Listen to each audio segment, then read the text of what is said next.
This is the ESL Mobile Open, presented by AT&T. Hello everyone, welcome to the ESL Mobile Open Season 6 Finals. I'm your host, Paul Inverum Toddkill, and we are here for the grand finals of Season 6. The top two teams in North America for the ESL Mobile Open are about to go toe-to-toe and determine who will be our champion. But this is a match of particular, it's going to be important, we'll say that, but it's also going to be pretty intense. So I need a little bit of help to get this one done. Echo joining us here on the broadcast once again. Welcome back, sir. How are you feeling? We're finally here at our finals. I mean, this is exciting. Season 6, I mean, every season is exciting, but as they go on, things get better and better. The matches get tougher and tougher, and I can't wait for what we have in store today. Thank you guys so much for having me. Of course. I mean, look, we have some really cool stuff going on today. Obviously, we have a chance to integrate into the Clash of Clans World Championships, which is why we're broadcasting at a slightly different time. But that just makes these matches even more exciting because we get to share it with the broader Clash of Clans community as a whole, which is fantastic because obviously, you know, we're all about the tournament here in North America because, to be fair, there are a lot of mobile gamers in the in North America, but in the United States particularly. We have over 200 million of them in the United States alone. But for our program, we have had over 1 million entrants just this year, over 1 million entrants. But for this season, for Clash of Clans, it all came down to 32 teams. And over the last few weeks, we whittled it down to only 2. Our top 2 battling it out to determine who will be our Season 6 champions. And like you said before, every single season, Echo, it gets a little bit more difficult. But that also means a little bit more prestige.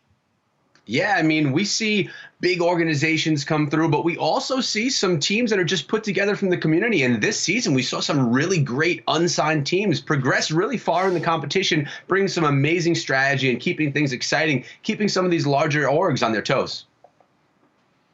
Oh, for sure, because that's really what this tournament is all about. It's about giving these up-and-coming players a platform on which to shine, not just in Clash of Clans, but across a ton of titles, across multiple phases as well. There's actually a lot going on for this tournament, which is why we made this handy-dandy video to break it all down for you. Let's take a look. Welcome to the ESL Mobile Open, presented by AT&T. Gamers from across North America will compete in various mobile titles to secure their place on the world stage and for their share of over $350,000. Anyone can play online to earn points during the open qualifiers. From there, players will advance to the closed qualifiers, where top players will compete to advance into the playoffs. The playoffs will whittle down the field to our few remaining contenders, with the very best securing their place at the finals. These games will be broadcast for the community to watch, learn, and root for their favorite players. The finalists for Season 6 will win a chance to compete in a special online event, where they will compete for cash prizes and the title of champion. The ESL Mobile Open runs year-round across 3 seasons, each culminating with a finals event and more prizes for grabs. This is the ESL Mobile Open, where everybody can be somebody. And that's really what it's all about. Like I said before, creating opportunities, giving a shot for players who said, you know what, I've always wanted to try playing competitively, but I've never really had an opportunity to do so. Well, this is really what that's all about. And after all is said and done, it came down to just 2. Echo, let's take a little bit of a glimpse at how we got here, taking a look at our bracket and the teams that have been battling it out to our top 2. Yeah, and this is really exciting. As you can see, guys, we have Space Station Black today taking on Tribe Gaming in the grand finals. But to get here, there was some excitement. Space Station Black, who is one of the support teams to the Pro Space Station team, actually beat the Pro team towards the end of the upper bracket. You could see it right there. So Space Station Black is here representing. They are not actually the Pro team for Space Station. So they're going to be taking on Tribe Gaming, who is a juggernaut in Clash of Clans. They've been here before. They've seen so much success. We have some great battles today, and well, I can't wait for them. Oh, for sure, because it's a rare situation where I would ever say that Space Station Gaming is the underdog. But going up against Tribe Gaming here in North America, there's definitely a little bit of history, definitely a little bit of rivalry between these 2 teams, and maybe a little rivalry between us on the desk as we make our predictions. Ha! See what I did? I'm just kidding. We're just having fun. But speaking of predictions, I can guess where you're gonna go, but tell me anyway. Yeah, I mean, listen, Space Station Black beat Space Station. I know these players personally. I work with them, and I know that they are amazing. I have to go with my boys over at Space Station Black. Even though Tribe Gaming is an OP team, I really think that they can bring it home today. How about you? And so here's the thing. Normally, I'd be right there with you. Normally, I'd be like, yeah, they might kind of be the underdog here. Let's see. But I just to be contrarian, just to have a difference of opinion here on the desk, I'm going to go with Tribe Gaming. And of course, for the folks at home, this is a best of 3. So hold us to these regardless of who wins that very first match. And speaking of the first match, we're about ready to get on into it. We're going to head to a short break. But when we come back, we're getting into it. Match number 1, the first attack of the grand finals. We'll see you in a few.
This is the ESL Mobile Open, presented by AT&T. Hello, everyone. Welcome to the ESL Mobile Open Season 6 Finals. I'm Inver. I'm joined by Echo, and we're getting into our very first attack of the day. It's James from SSG Black going up against Regatores from Tribe Gaming, and we often talk about Rigo on attack, but let's see how he does here on defense to start things off, Echo.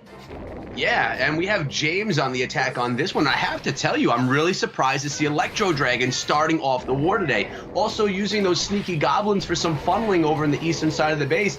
Looks like we have something special on this one. Notice that the lightning spell was used as well, just loosening up some of those defenses along the way, probably for a Royal Champion ability to kind of help take those things down. We're going to have to see what he plans here. But again, in Verum, we're looking at these open compartment walls where the Ice Golem and Queen can go right into that compartment and funnel things down. Typically, when you're looking at these Electro Dragon attacks, it's because the base is compact and they can get a lot of the chain value.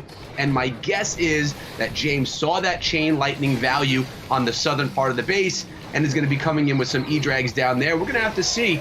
The funnel is continuing with that balloon and baby dragon, and whoa, yeah, uh-oh is right. That did not go down, and man, we may have a problem over there, over in the east. But the E-Drags have started down in the north. Let's see how far they can go. Yeah, seeing the E-Drags come in, the balloons as well. Still has 4 rage spells, 2 more freezes to use there. Did commit some freezes to try and destroy the compartment, but as the opening sweep portion of this attack goes, I would say that was pretty lackluster. Not taking down that key defense is going to send in 1 balloon to try and clean that up. We'll see if we can get to the air defense as well. And no, maybe just trying to bait out some of those air mines as we're seeing. There it is, the Stone Slammer coming in on the other side. But here's the E-Drags going in. They need to take down this Town Hall, and there they go. Yeah, they totally did, and really, James did not get the value he was looking for out of the 2 Ice Golem and out of his heroes, just trying to take out the compartment, but he did have the secondary plan, which was to go in with the Stone Slammer, eventually did clear it out. Now, we're going to see how strong these Electro Dragons are and how much Chain Lightning they can get. For something that went kind of wrong in the beginning, he's still already up in the 70%. The champion's running through with her ability. There's a freeze spell and a rage spell, but really, all the E-Drags have died out on this attack in Verum, and the champion is going to go as far as she can, using her ability right there. A freeze spell on the Inferno Tower, 1 dragon on that Eagle Artillery. My goodness, things are fading, but I'll tell you, he took down most of the defense, is still into the 80%, but when we're talking about the larger camp space, bringing in an extra 20 space worth of troops, you know, you're going to see some high percentages today. That's a prediction for me, at least. We've been seeing a lot more 3-stars in the new meta here in Clash of Clans, and you know that James is not happy about this 85% 2-star to start out the war. But we've seen much worse starts before in this entire season, and teams come back from much worse. So we're going to see how Tribe is going to respond to this, you know, less than optimal start from Space Station Black. I mean, it's not a 1-star, so we're already not off to the worst start that we could have. Not a 0-star, not a 1-star. So look, already pretty solid. 85% is respectable. That's probably not going to bring down your overall average percentage damage dealt too much, but like you said, this is definitely an opening for Tribe Gaming, definitely an opportunity. The trap placement was fantastic in that first attack, keeping that Eagle Artillery alive so much longer. Let's see if it'll be the same this time with the base of Fence Boast, and we just saw Regatores on defense, and yeah, this is about what I expected to see on it. Wow, that's a lot of minions. Yeah, he's got a bunch of minions here. He is, from what I'm being told, Regatores is a really good Lalo player, kind of known for it. And he recently joined up with Tribe to assist with their victories here. Really great player, respected amongst the Clash of Clans community. Let's see what he could do right now against Fence Post, someone else that we've been seeing his name over and over again in content on YouTube, on the social media. He's been doing a really great job for Space Station, just being a solid player and really stepping up his game. But Regatores right now stepping into that compartment and going to try and narrow down this base. Notice the single target Inferno Tower ahead, which is now locked onto the King. Going to probably want to drop a freeze spell on that to keep the King alive, but I'm not sure if that's going to go down. Oh, here we go. Inferno will go down. Some good value being had right here in Verum as the Queen is stepping up. She's going to be able to lure the Clan Castle and probably take down the Scatter and maybe even the defending Queen. Let's see what she could do. That was a really nice super wall break there. Just able to get the apex of those two walls to open up this compartment. Good use of the poison as well. Queen is going to be able to take down that scatter shot. Freeze committed to make sure she can also take down that defending Queen. And wow, what an opening here. What a solid Queen charge to begin this attack. I'm already seeing 30% and above, but it's less about the percentage in my eyes. It's more about what defenses have already been dealt with. The funnel is set, and now Echo, here comes the rest of the attack. Yeah, and Verum, you hear me say it all the time. You're going to probably hear me say it a lot today as well, but value. And he got so much value out of that Queen charge. Literally took out scatter shots, Inferno Towers, air defenses, Clan Castle, Town Hall. Not at the Town Hall. Town Hall is still standing, but also the Queen. I mean, there's not a ton left for this Lalo to go through. And me knowing Rigotaurus really understands how to Lalo, I would think he could probably clean up the rest of this base. The Blimp coming in right here, going to secure that 2-star, grabbing the Town Hall. At least that's the plan, and that exactly happens. It was those sneaky goblins in the Clan Castle in that battle Blimp. Seems to be the way to go these days in the current meta. But right now, we have, it looks like the champion is getting some assistance from those healers. And there's not a ton of base left in Verum. It looks like Rigotaurus may have the first 3-star of the day, well, in Tribe's first attack of the day, showing the power of Queen Charge Lalo. That was a beautiful attack. Good job, Rigotaurus. Yeah, I mean, coming in from the south side of the base, had a lot of confidence that the attack was going to go the distance, able to use the Blimp to secure that, had backup plans. The base was basically already dead, still had 5 millions in Headhunter, just sitting, waiting, you know, in case they needed to be allocated. But no, that was just Rigotaurus doing what they do best. Really, no complaints there. That was a stellar opening 3-star from Tribe Gaming, which means now Space Station Gaming Black has their work cut out for them. They have to respond with a 3-star of their own, and they would love to do it right here. Just cut this off the pass. Don't let it go any further. Tie things up in terms of the stars, or get ahead, I guess you could say, or hope to do that. And we'll see if Ghost is going to be the one to do it, starting things off, buttering up all those defenses, looking towards a world champion here to maybe come and clean up those. Yeah, and Ghost is going to do his own attempt here at the Queen, actually at the just a straight up Lalo, a Sui Lalo on this one. And you know, we talk about how Tribe Gaming has been here before, and this is the first time Space Station Black is here, but actually last season in Season 5, Ghost was on the championship team of the ESL Mobile Open. He played on Space Station Gaming, so this is his second championship in a row here for the ESL Mobile Open, which is, he's kind of the one that has been here before out of Space Station Black. But he's got the heroes diving into that Eagle Artillery, which in Verum must be making you happy, knowing that we're most likely going to be able to take down your most feared defense inside of Clash of Clans.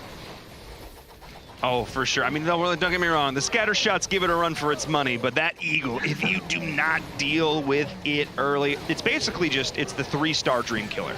Because if that thing does not go down somewhat early, the amount of DPS, just over time, it's a slow burn. It will just whittle down your attack. And speaking of whittling down, there goes the Town Hall, but it wasn't really a slow situation. It was gone in an instant as we see the rest of this attack coming in now on the eastern side of the base. Yeah, and my goodness, that is incredible. He had a Lava Hound in the Blimp to tank after the sneaky goblins from that same Blimp took down the Town Hall. Talk about a valuable composition in the Blimp. Really well thought out right there by Ghost. I loved that entrance right there from the Siege unit. My favorite entrance of a Siege unit of the day. Yes, it's early. I may have a different favorite later on, but that was amazing. But I'm seeing this scatter shot, and I'm really scared for the balloons, but we have one balloon on top of the scatter shot. There. Oh my goodness, this is incredible. Look at how quickly this base is getting shredded by Ghost. Oh my God, that is a gorgeous attack at a Space Station Black. Man, that's how you respond in Verum. I mean, yeah, I said, hey, they would love to answer the 3-star of their own right here. And it's like, anything you can do, I can do better. Oh, you want to Lalo? I'll show you how to Lalo. Let's go. Wow. And that was just, you're going to have your work cut out for you picking an attack to break down after this war. I can already tell, because we've been talking to the players and hearing stuff like, yeah, look for like 13, 14 Star Wars. Like, it's really getting to this point.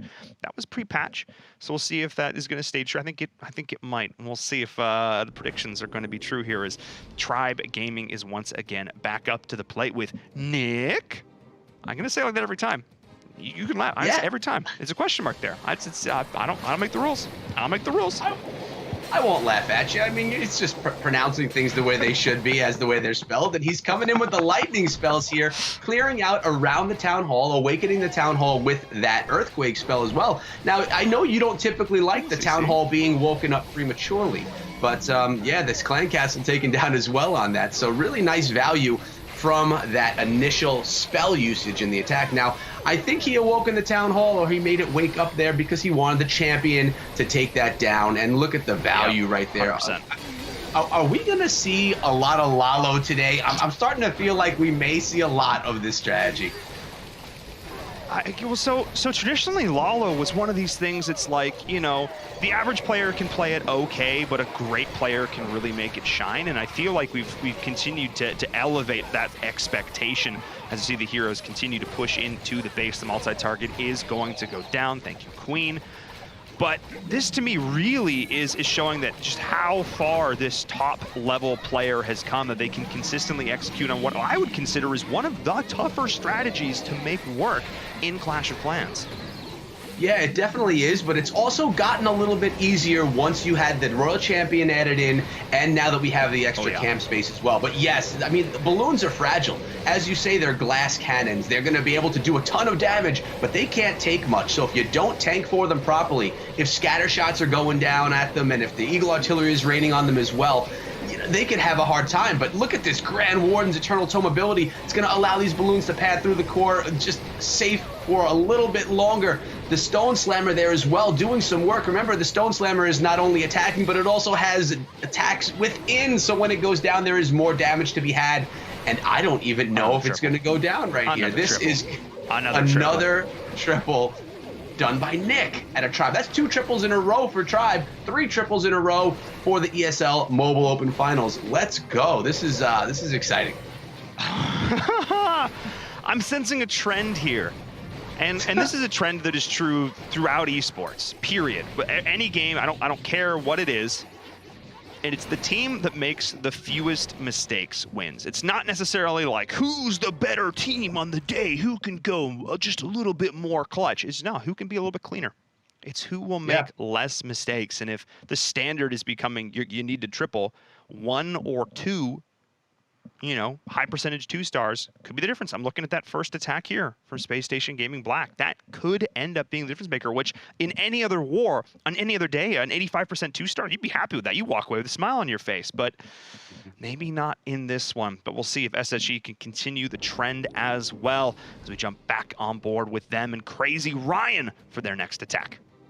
Yeah, and I was talking to some of the players prior to this event, and, you know, they were saying, we have a lot of good players here today, and it's going to be who is on their game for the day, because everyone is capable of bringing in the 3-stars. Just who's going to be able to get it done the day of the event, and that's what we're watching right now. We're going to see who's able to do it. Now, we're going to need Tribe Gaming to slip up a little bit so that Space Station Black can kind of feel relief from that 2-star, and let's see if Crazy Ryan can pull in another triple, coming in with another Lalo. And we're going to see a big charge here, because if you look, there are 4 super wall breakers in the composition. So that tells me he's trying to get deep into this base with that Queen, and he's starting out right from the Town Hall. So why not go right for that Town Hall? Loving that the clan castle was taken down as well, not having to deal with those troops. King is doing some tanking now for the scatter shot, but where is that Queen going to go? Will she path properly? She's on the scatter right now, which is going to be great. Yep, she's doing okay. 2 super wall breakers incoming. Let's see if they make it or if they get struck by the scatter. She's getting deeper in the base. Oh my goodness. They make it. They made it. I thought they were going to get picked off there by the scattershot. Queen might have to use her ability. No, perfectly timed, perfect utilization of the rage.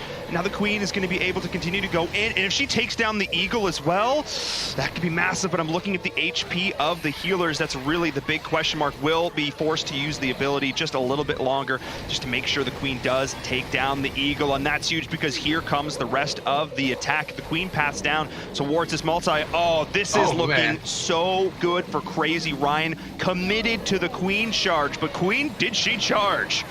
She sure did it. My goodness, I'll tell you, there's no spells left because of the lightning and the quake used earlier on, but he's got a Grand Warden's ability. He's got a few balloons in the pocket and the queen. She's going to go down right here to that single target Inferno Tower, but there are a lot of balloons coming through. Will they be able to push through the tail end, though? 2 single target Inferno Towers, a champion, and we have an air defense. There's a lot to do here, but we do have the Grand Warden's Eternal Tome ability, and it's used right there. Just no spells to rush them in.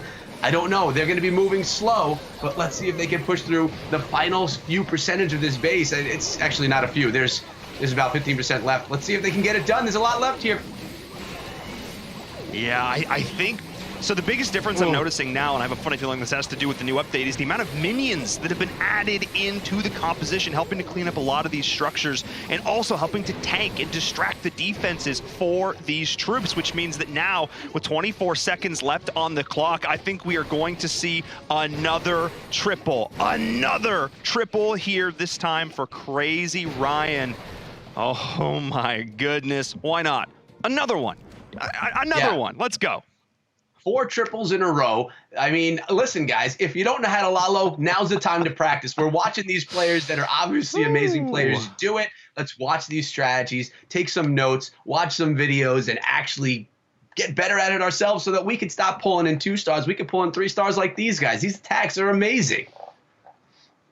And I love, as we get into this next attack, the variation, the personality that we're seeing going in. This is all Lalo, but we're seeing some with Earthquake. Some deal with the CC early. Some focus more on the Queen shard. Some have a ton of minions and utilize more freeze spells. Some are utilizing a lot more haste spells. So many different things coming out. Speaking of different, we're seeing another change up here. We're not going to see another Lalo. What are we looking at here, Echo? No, and we've seen Sir Longsword use this before, and he's used it with quite success. He's coming in with the Super Witches, and this is another strategy that, since we've gotten the extra 20 camp space, has been coming back to life.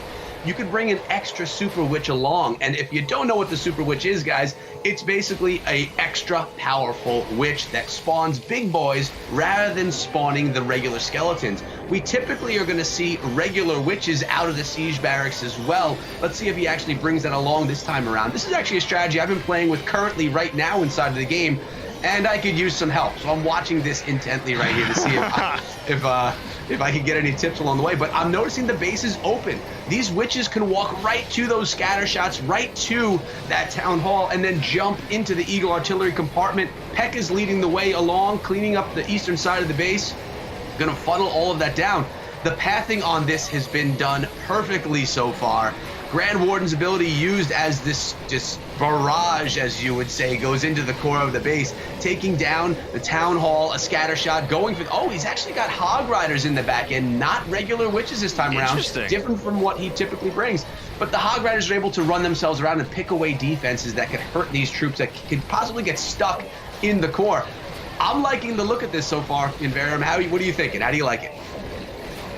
I'm liking it too. The only thing that sort of gave me a little bit of hesitation is that the healers ended up transferring to a lot of these different troops. I'm looking at the one on the left, for example, but it's actually keeping that Super Witch alive, and I think it's actually working out pretty well here. Only now are we seeing the Queen ability being used. The heroes are still alive, and we still have Super Witches and minions cleaning up these structures on the outside, and there's not a lot of base left to be had, especially with that RC going in, throwing out the Seeking Shield. We might just have a swag freeze spell as well at the end of this, because I think we're going to see another 3-star hit.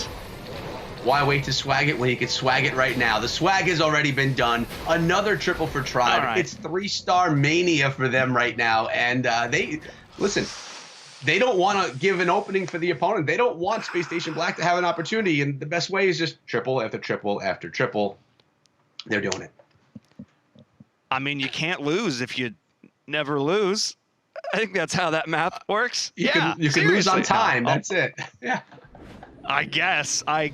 But oh my goodness, as we get into this next one here, it's Fence Post. I mean, 95% to 100%. That is 8 to 9 stars. I mean, back in season 1, this could have been the final tally after 5 attacks, and it's only been 3 apiece. The evolution of the ESL Mobile Open. Isn't it a beautiful thing to watch all this stuff happen? Yeah. And right now we have Quad Quake is going to open up this base, and it's going to get some really good value because we do have an open compartment that this Grand Warden could walk into, and we have a bit of a P.E.K.K.A. / Yeti smash on this one. A little bit of a custom attack strategy here. The funneling is being set by the sneaky goblins and that balloon, which is going to take out the mortar, and we're going to see just a massive, just bunch of troops go right into the core of the base. Curious to see where he's going to utilize. Look at that. Look at all those P.E.K.K.A.s and Yeti. I mean, how do you stop that power? You look at this. The base is completely opened up. We just need to see the Warden join the party. Come on over, Warden. There he goes. Finally, I was actually a little nervous there for a second. Worried. But so was I. So I'm gonna be honest, because you need. Yeah. Actually, and not even, yeah, okay, it does use the Eternal Tome there to tank the Gigabomb damage. Siege Barracks is going on the other side. The King is continuing to set up the funnel. As you can see, all the fiery barrage coming out from the center of this base. But like you said, how do you get through all that meat? There is just so much tankiness happening in the center of this base right now for Fence Post. Gonna be looking to lay down a solid foundation for the rest of this attack. Queen's going in on the outside, is forced to use her ability, but she's cleaning up all the Teslas, which is nice, but not quite able to deal with all the defenses out there. So they will need to be cleaned up at some point. But Echo, we still have 3 Inferno Towers and that Eagle. RC is going to go in to try and deal with this, but I'm a little bit more concerned. Even with the Hogs coming out, I'm not sure if we might actually not see another triple here. It's all going to come down to how much damage this RC can do. In Verum, we need to see a triple right here, but I don't know that it's going to happen. The champion's ability is intact, and those Inferno Towers, they did scare me. I noticed we have tanks going through the base, and the tank killer are these single-target Infernos. The champion goes down. Oh, no. We're going to be seeing another mid-80%, maybe a low 90% 2-star on this one, which is not what Fence Post was looking for, not what Space Station Black was looking for either, especially when Tribe is coming through with some amazing triple after triple after triple, an 85% 2. It's not what they're looking for. No, and again, any other day, any other war, maybe any other competition. Well, maybe not the World Championship. Let's be real. An 85% 2-star would be solid. Like, you'd walk away and be like, yeah, it was pretty good. Yeah, I could have done this a little bit better, but yeah, I'm happy with that. Nah. Today, this is like a head in your hands, like, oh no, did I just cost our team the war? But now, I mean, it is a best of 3. It's not over yet, but if Tribe Gaming can keep up what they have been doing, that could be all she wrote. I mean, we're going to need to see a couple of 2-stars here from Tribe Gaming to give them a chance, and even then, they have to be below 85%. The average percentage damage dealt has to round out, so there are a lot of things that need to happen here in order for Space Station Gaming Black to win this war. We'll see, because it's all going to start here with the attack from Surge. Yeah, with the Skeleton Barrel, I'm so happy we saw the seasonal troop in there. The Skeleton Barrel came in, tanked for those healers a little bit. So, yeah, what we need to see here are 2 2-stars from Tribe Gaming, lower than 85% if Space Station Black wants a chance to win this war. That's a lot to ask when you're looking at Tribe, who's been pulling in triple after triple. And let's see what Surge can do. He's coming in, getting some good value, taking out that Eagle Artillery first. But notice the Town Hall is on the opposite side of the base right now, so not going to clutch the 1-star grabbing the Town Hall early on like we've seen happening earlier. But look at this Queen. She's picking out major. The 3 defenses you fear most are going to be taken down by the Queen. Yeah, I mean, now we're basically... We're looking at like a Town Hall 10 right now, you know? Like, there's no, those other defenses are not here. But in Verum, she's fighting her way through the core. She's going to get through, though. Oh yeah, no, I was a little worried, a little sus there for a second, but she did it. She did it. Healers just so good, just doing their jobs to perfection, and that was massive. Like 1 jump spell. You normally see again jump spells more reserved for being further into the base. You'd see a super wall breaker there potentially, but in this case, that was one of the highest value early jump spells we've ever seen. Taking down a multi-target Inferno, 2 scatter shots, and the Eagle Artillery. It doesn't get much better than that. The only issue now is that we're seeing that Expo being able to clean up the healers. They weren't quite able to path far enough out of the way. So now the question comes, where's the rest of this attack going to be? Because you still have to deal with this Town Hall. You do have to deal with the Town Hall, but I'll tell you what, again, we're seeing Tribe over and over again really get a lot of value out of their Queen charges and their just initial phases of the attack, which is, in my opinion, why they're seeing so much success. They're taking the time early on to get the value that they're looking to grab. Too much time, though. Well, that's true. Queen! Oh, no! Okay, well, that was, hey, maybe that's, okay. All right, wow, we're going to commit the Stone Slammer over here. Okay, but that'll get us to 50%, which means, but we gotta, you got to do the rest of the attack, though, because we're running out of time. There are only 42 seconds left on the clock here. I think this may have waited too long. Normally, a minute and a half? I mean, if you're looking at using hybrid as a baseline of when you want to get the rest of this attack in, I mean, I don't think this can triple. I don't think there's enough time for this to triple. It's going to be close on time. He got not a chance. Not a chance. There's 20 seconds left. This is way too late. Look, I'm no expert. I'm no expert. It is. A wizard is never late. He arrives precisely when he means to. Clearly, Surge didn't go as a wizard for Halloween, because this was just, I think this one was just user error. I think there's probably enough left in this attack to get a triple. Wow. If it was launched like 40 seconds, I'm going to be a little critical here. I don't normally do that, but we're in the grand finals. And what do they need? 2 2-stars below 85%, and that's an opening. That's a window. Yep. So a 3-star here from Space Station Gaming Black could bring them back into this one, but they need to do it right here, right now. Their last opportunity. Let's see if they can get it done with this attack. It's Goreticus stepping up to the plate here for this team who needs to go all out. And hey, we're going to see another Lalo to get it done. A Queen Charge Lalo, and starting off with the blimp to open up this compartment. We've seen it before, Echo, and it usually goes pretty well. Yeah, it does. So opting to not secure the Town Hall with the blimp this time, but to set pathing instead and lure the Clan Castle, doing a nice job with it as well. The job was done. And I mean, Goreticus is coming through with what seems to be one of the most reliable strategies right now, and no pressure. I mean, he just needs the triple, right? There's no pressure. But we'll see what he can do. But I like how he's utilizing that blimp to set the pathing. Got some super minions there to deal with in the Clan Castle, and his healers were taking a little bit of fire there from the air defense, but not too much to the point where the Queen's going to be suffering. So he's going to try and walk some things around right here. I love the use of that Skeleton King as well for the holiday season, you know, Halloween and all, coming through with the proper skins. Oh, yeah. But he has to get the Town Hall, and that could be scary with Lalo. Sometimes, you know, that Town Hall isn't activated, and it could be a bit of a problem. But let's see what direction he decides to go in. Is he going to go in from the Eagle side because he knows he needs the 3-star, or is he going to go in and just try and grab that 2-star early on? But I mean, we know that the 3-star is needed, but I mean, the Queen, she could possibly just grab this on her own. Is he going to be able to grab a Town Hall with the Queen and her abilities intact? Yep. This is going to happen.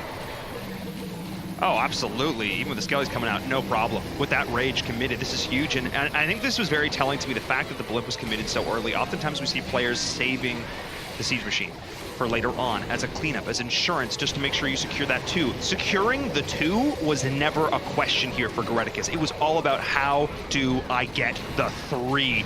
Not wanting to play this slow, not wanting to play this passive, not wanting to play this safe, playing to win. 100%, that's the number you need. Can you get it done? Yes or no? That's the question that's being posed. And with how much we got left in this attack, I think the answer could be yes. It definitely could be, Inverb. It could be. I'm a little nervous, but at the same time, my goodness, the Tesla is the only thing that's going to stop this attack, and there's no way it's going to. Space Station Black took the opening that Tribe gave them and said, we need a triple. Okay, let's just go grab a triple, and now Tribe needs to have a 3-star or a high percentage 2-star to come away with the victory. They opened the door with that 1 2-star that they just did over there on Tribe. And Space Station Black is bringing the competition. Now it comes down to this final attack, and now that's exciting. This is the way we want it to go.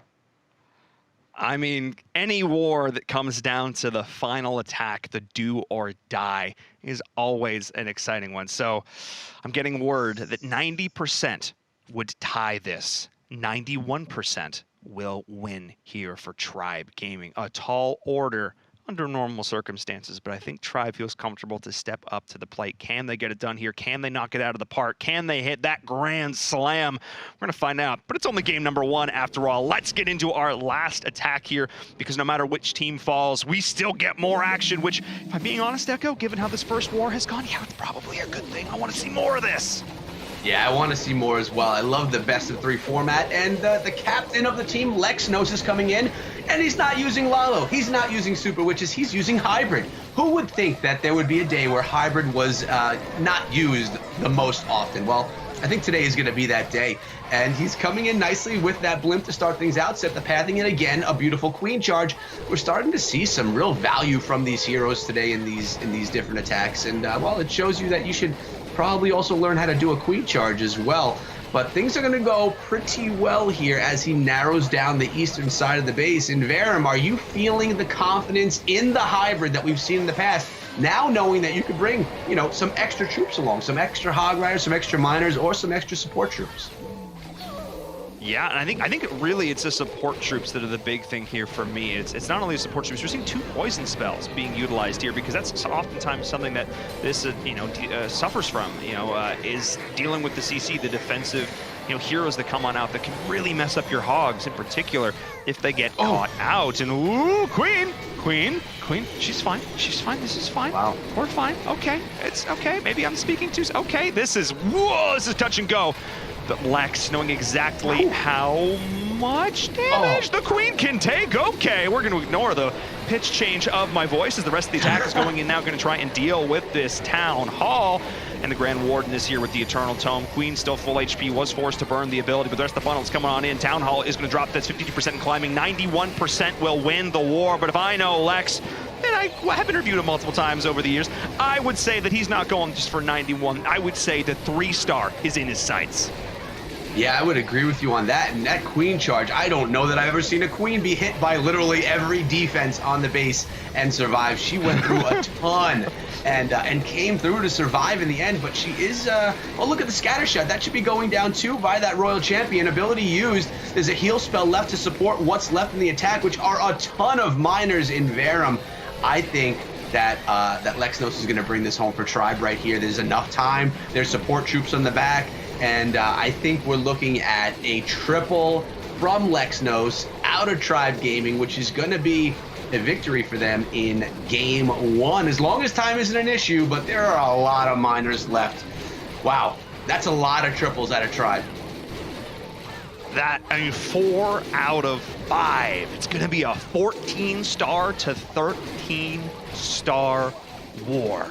And I expected nothing less from these 2 teams here in our grand finals. Clash of Clans like we've never seen it before in the ESL Mobile Open. We've seen some impressive finishes, but oftentimes, nerves, play a factor, especially in our earlier seasons. I think back to maybe a team like Trem, sitting on stage, some of these players sitting on stage at the Barclays Center at ESL 1 New York, palms are sweaty. It's not just a meme. Literally, the nerves are a factor, but the fact that they're playing from home and the fact that they're now so much more veteran, so much more experience, I think has played a huge difference here in being able to consistently deliver performances like this. Yeah, I mean, they're definitely more comfortable. You're naturally more comfortable in your home as well, and that's kind of the way the world is going right now. But, you said it as well. That was a while back. That was a few seasons ago. These players have been practicing, getting better. Metas have changed. Clash of Clans has evolved. And, I mean, we have a ton of amazing Clash of Clans players right now in the world, whether they're on organizations with, signed, or whether they're just your casual players. Some amazing players. I'm finding new ones every day, and we saw some good examples of that here today with both Space Station Black and Tribe. But we're going to a round 2. Space Station Black is going to have to come to a victory if we want to get this to game 3. Yeah, I mean, they've got their work cut out for them. And like you said, so many fantastic up-and-coming players. What better place to scout them than here in the ESL Mobile Open? And speaking of the Mobile Open, if you're not following us over on social media, !social in the chat, you should be doing so because you do not want to miss out on any of the action here, whether it be for Clash of Clans or any of our other game titles. We're in the thick of our finals now for all of our games over the next few weeks, and you definitely don't want to miss out on any of the action. We're going to head to a short break. When we come back, we're going to break down this first game, and we're going to get ready for match number 2. So don't go anywhere.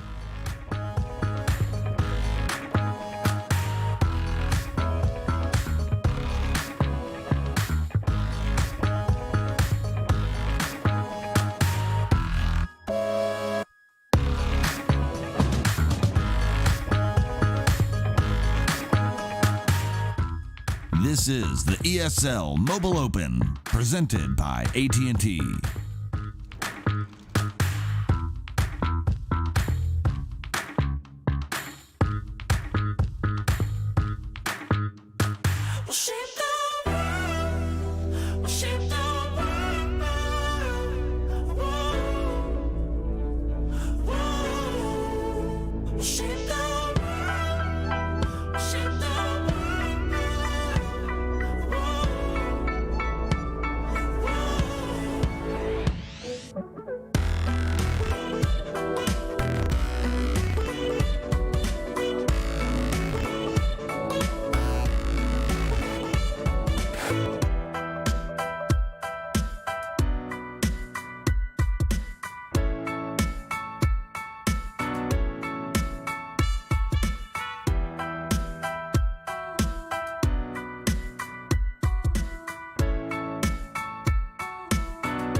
This is the ESL Mobile Open, presented by AT&T.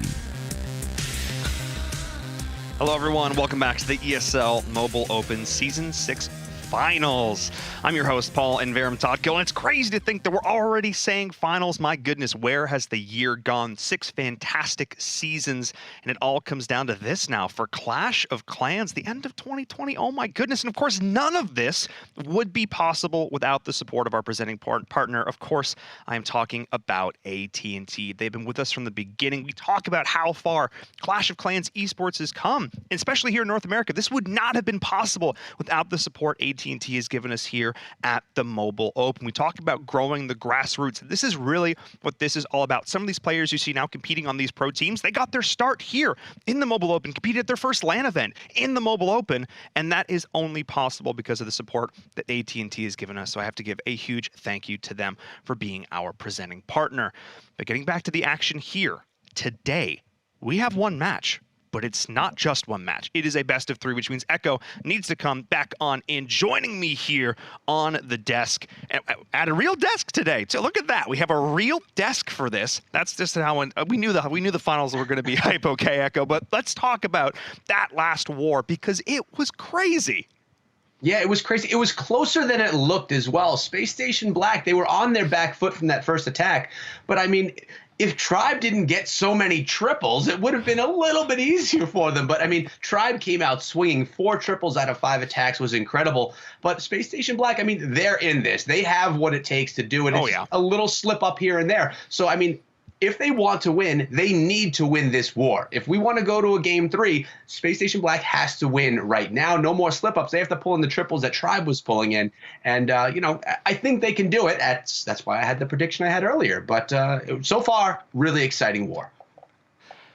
Oh, for sure. And I sort of joked about it during our first match. I said, Echo, you're going to have your work cut out for you picking just one attack to break down after this one. But after all was said and done, after the dust had cleared, which attack did you decide to have us take a look at? I saw you guys tweeting on social media about my speaking of Rigatoris, so I figured that would probably be a good attack to look at. It was an amazing Lalo, and yes, he is an amazing Lalo attacker, as are a few others in the game as well, but he is definitely incredible, and he shows it right here. And the highlight here is going to be this Queen charge. This is my favorite part of the attack, and the reason why I chose this. Notice the healers aren't even being used yet. He's allowing for the attack to kind of progress, for the Queen to move in, and so that the healers target the proper troops. I love the use of the balloon to go on into the base, used to kind of clear the way so that those healers can stay safe. It's also tanking the scatter shot a little bit, or it looked like it was. Maybe it wasn't. Either way, the Queen did not struggle whatsoever. She's going to be able to path right on through here into the base and get to the depths of it, and it worked out really nicely, which allowed for the progression of the Lalo. I mean, we talk about percentage of a base taken down in an attack, but really it's about some of the defenses that are taken out of the attack that can struggle or make your attack struggle later on. Now right here, there is so much value that he's getting from the core. He's going to be taking out the Queen. He's going to be taking out a scatter shot. He also has the clan castle that he lured. He gets so much value out of this Queen charge, and he doesn't rush the rest of the attack. He's doing exactly what he should. And look at that nice freeze spell as well. Really just shutting down the Queen, shutting down the defense, and allowing his Queen to continue progressing, dropping another rage spell on that Queen, not being cheap. He wants to get as much value out of her as he possibly can. And now the pathing has been set. These balloons are, plenty of time left too. These balloons are going to be able to path right on through, even coming with some from the side over here as well. And I mean, the funnel was set perfectly. When watching that Queen charge, knowing that Rigatoris is such an amazing Lalo attacker himself, you know, I kind of in my head said, I think he's going to be able to do this just because of how the initial phase started. Check that out as well. Everything is invincible. The blimp is going to come in. It's going to take down the town hall. Let's see exactly what he has in there. Looks like he had some sneaky goblins, which take the town hall down so quickly. Yeti as well. So even if the Yeti die, the Yeti might will jump at some of those defenses. And the rest of this at this point was really just cleanup. Yes, there's an air defense and there's an Inferno Tower behind on the backside of the base, but he had so many troops left over, so many minions to spam that out that he was able to pull in the triple. Really, we had some amazing Lalos that round from both sides of the war, but that one stood out to me, especially I felt like Tribe deserved a little bit of that highlight since they pulled in the victory in round 1. They did indeed, and I know if Carbon Finn was here, and hint, hint, he's going to be joining us later in the show, I know he's said in the past that he thinks that Rigo is one of the best Lalo players in the world, if not the best Lalo attacker in the world. And clearly, it's rubbing off on Tribe because they pulled out quite a few amazing Lalo attacks over the course of that war. Before we get too much further on, I know you guys want to get back to the action, but I've got to talk about something that's really important to me, really important to us here at ESL, and of course, that's the Good Luck, Have Fun pledge. You've heard me talk about it season over season now, because we still want to hit that goal of 1 million signatures. We are over 800,000. I feel like, wait a second, Inverum, what are you talking about here? What is the Good Luck, Have Fun pledge?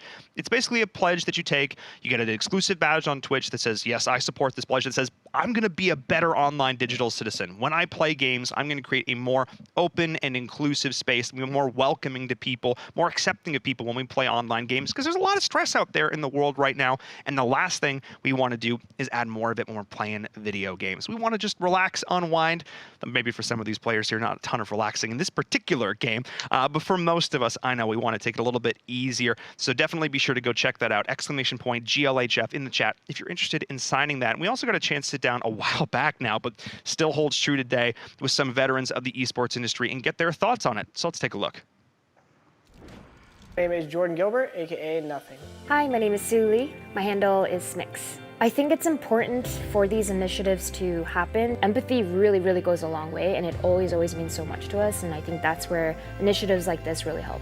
I encourage everyone in the community, anytime they see bullying, anytime they see someone getting called names, I encourage you to step up and say something. Good luck, have fun. Good luck, have fun.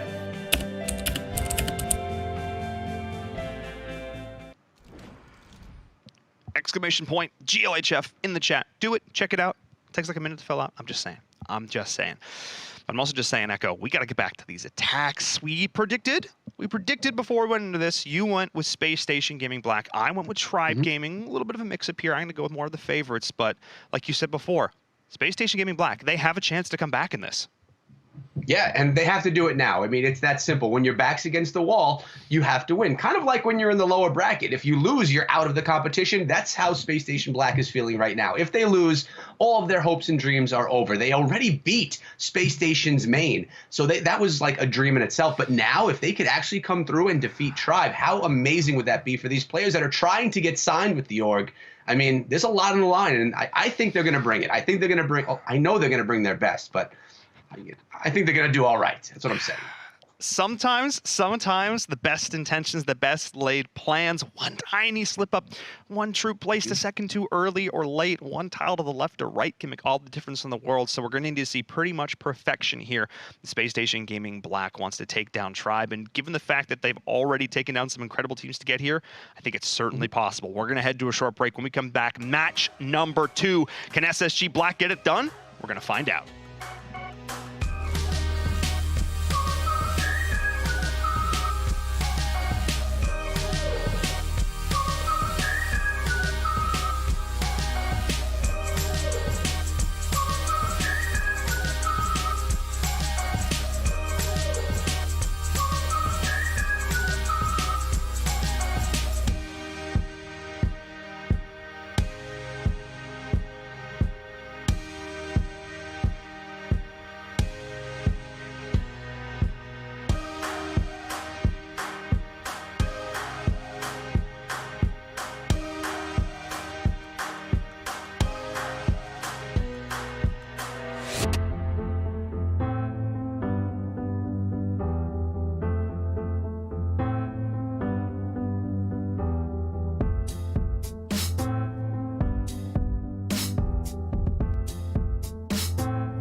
This is the ESL Mobile Open, presented by AT&T.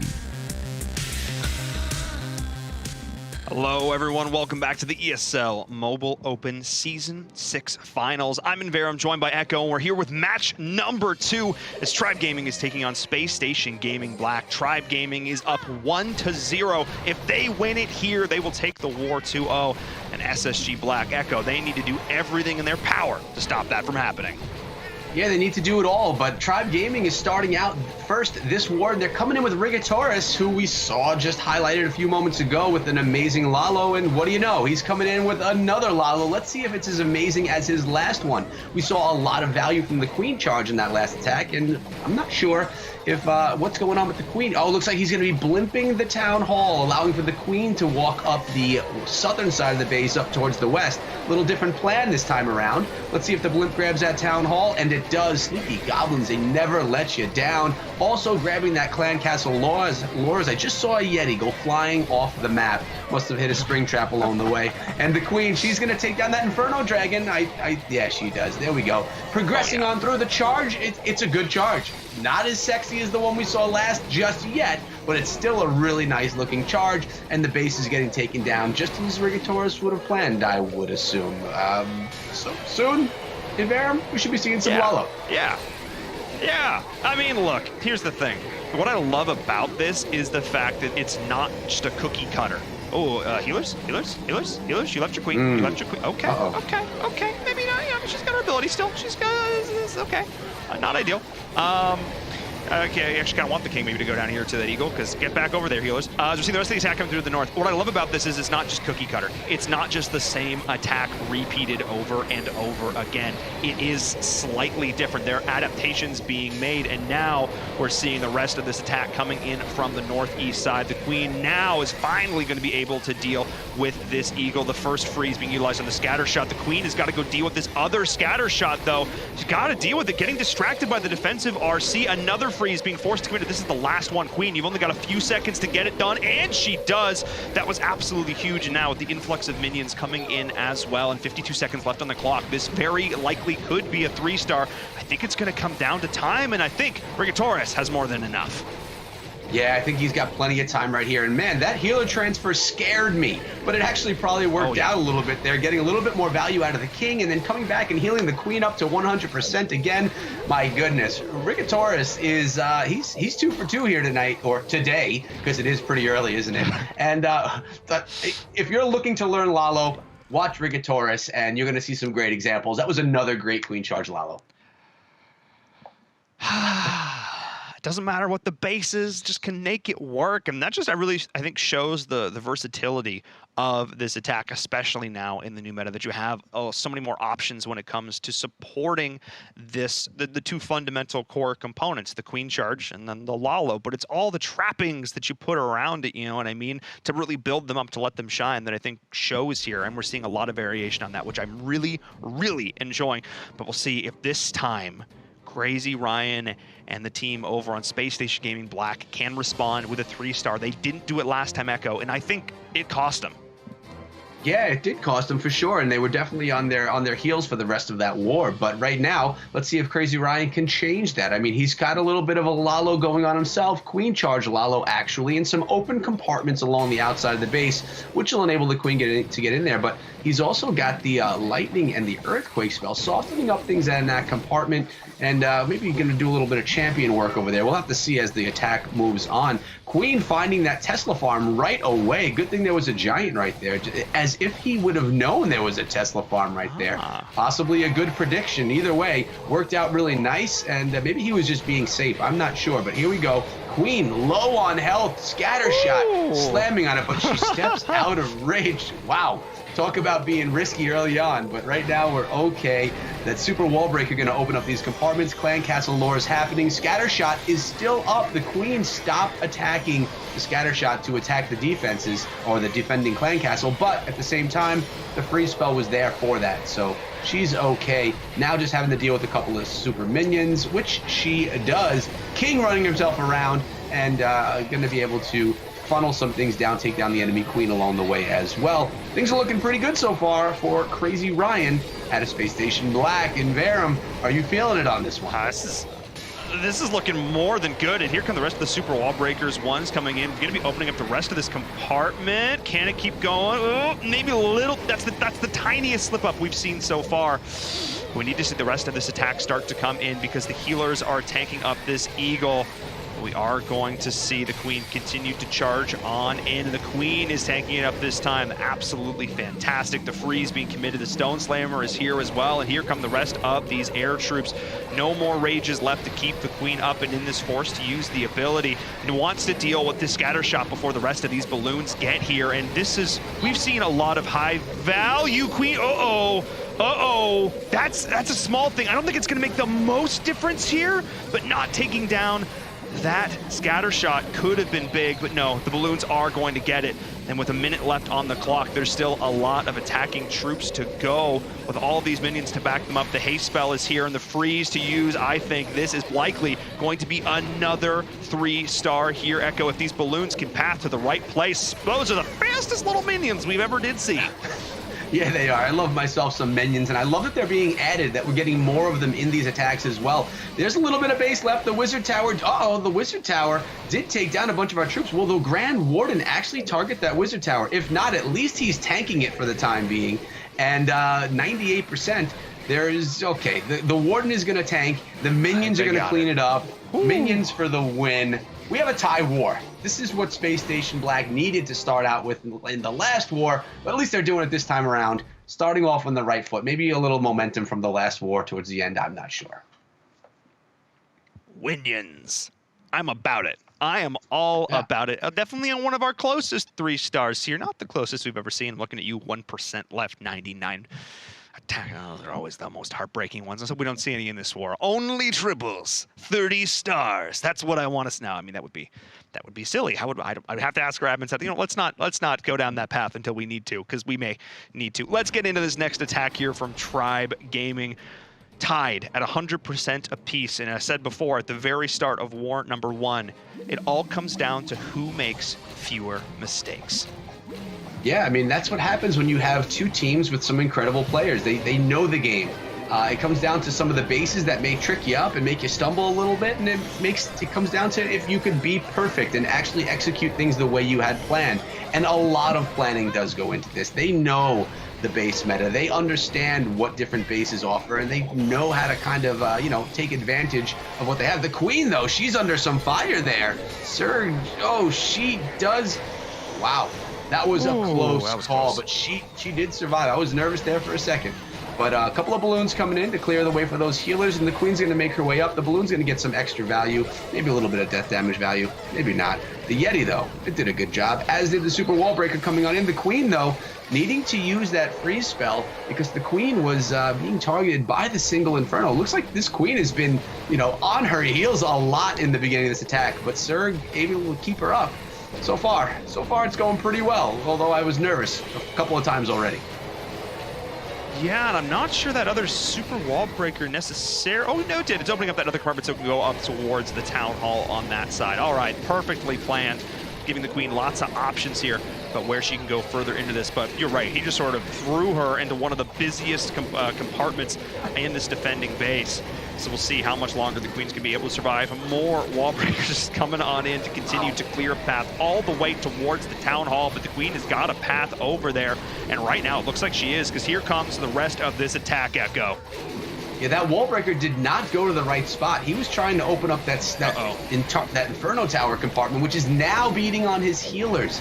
He could lose those. There's no heals, there's no freeze spell, and the Queen is not going to get there in time. I think the healers are going to be dying out on this Queen, but there are still a lot of the hybrid left. Oh yes, she has 1 healer left. Hog Rider's in there to help clean things up. Scattershot, though, is going to be brutal. All out of spells. Is there enough hybrid left here to finish up this base? The Queen, again, still does have her ability, so it could happen, but I'm seeing an Eagle Artillery, and I know how you feel about that. Like I think I called it before. It's the 3-star Dream Killer. because the longer it survives, and speaking of surviving, a lot of this base is still up and in this with only 30 seconds left on the clock. There's no way this is going to be a triple, even with a couple of troops on the outside to continue to clean this up with the tornado trap, everything coming in here. That is going to be it. Tribe Gaming this time, the first one to stumble. Not a flat fall in the face, but definitely not the leap that they were looking for to continue to build upon the momentum from that first game. Which means that 85%, 84%, this kind of seems to be the magic number. If you're not going to triple, this is where you're going to be. Yeah, it seems to always work out that way, doesn't it? And if it works out less than that, then you know you're in trouble. But you're right, 85% when it's not the triple, the 2-star kind of settles there. But now Space Station is here. We had two 100% from each of the teams. Now a 2-star from Tribe Gaming.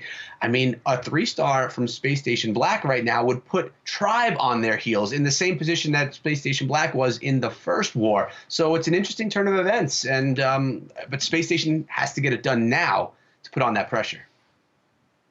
Yeah, I mean, if they're able to do it here as we get into our next attack, that would be basically a mirror of our first war. Both teams trading blows back and forth, and I expected this to be a slugfest of the highest order. And let's just say, so far, I am not disappointed. And hang on a second. Speaking of not being disappointed, I love seeing different strategies come out. And Echo, we're seeing another one here right now. Yeah.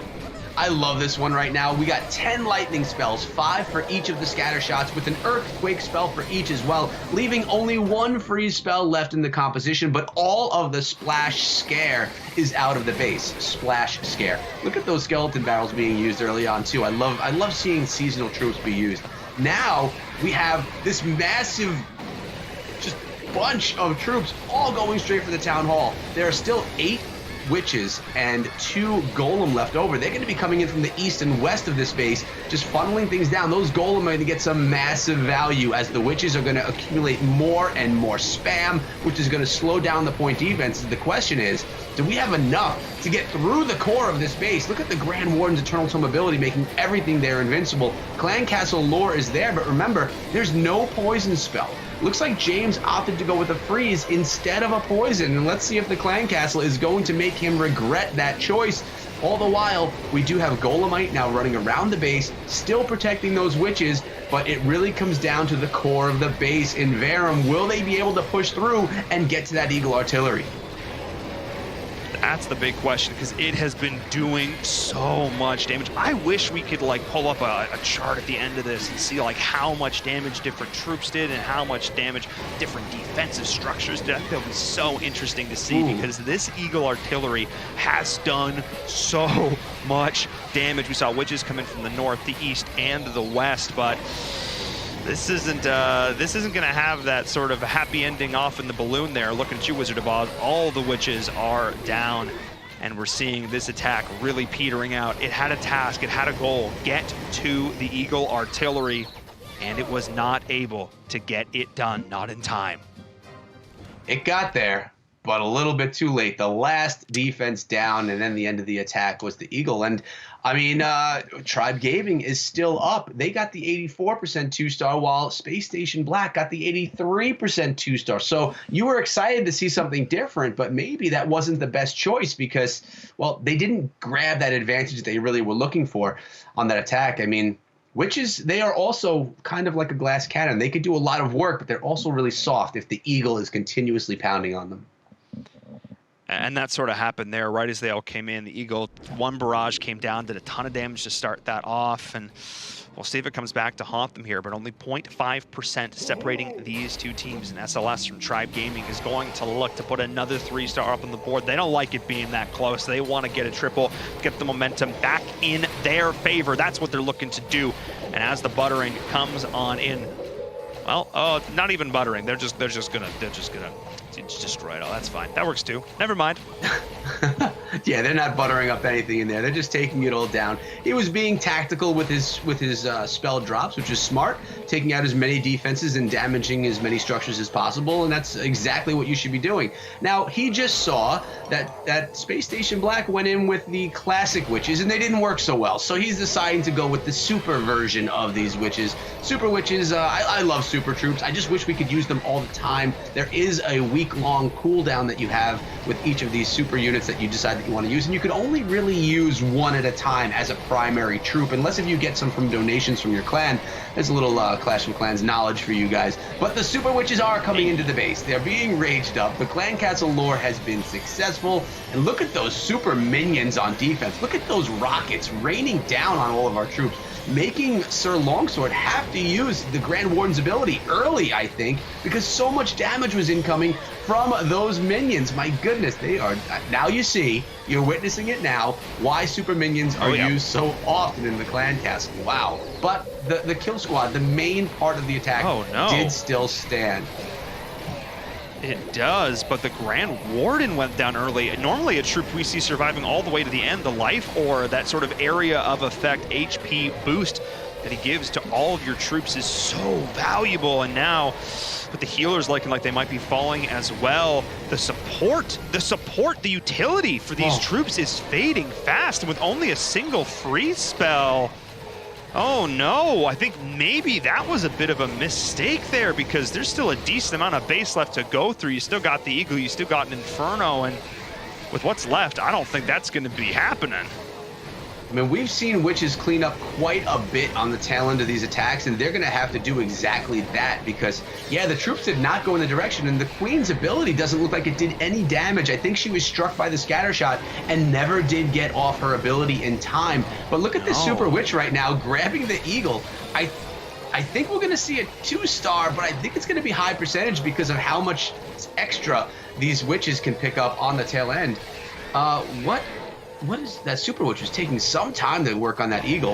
Yeah, we have one Super Witch, one big boy, and a couple of healers. Let's see how far they can go. They did hit that 85% that we were talking about a little bit earlier, but the Witch goes down, and it's an 86% 2-star. A little trip up there again by Tribe, looking a little different than we saw them look in War 1. Oh, I think maybe some slight base adaptations may have come in during this. Keep in mind, players only have like 15 minutes to scout. They get one attack each. They do not have a lot of time to try and deal with this. And I feel like the reads we saw on the bases in that first war aren't necessarily coming out here, like some adaptations for traps and that kind of stuff. So I think this is just some slight changes on the defensive side and maybe some slight misexecutions on the attacks. Maybe the nerves are starting to come into play, but for a player who can't have any nerves here, who needs a triple to really bring the team back in this, it's Fence Post, a player I know you are super hyped about.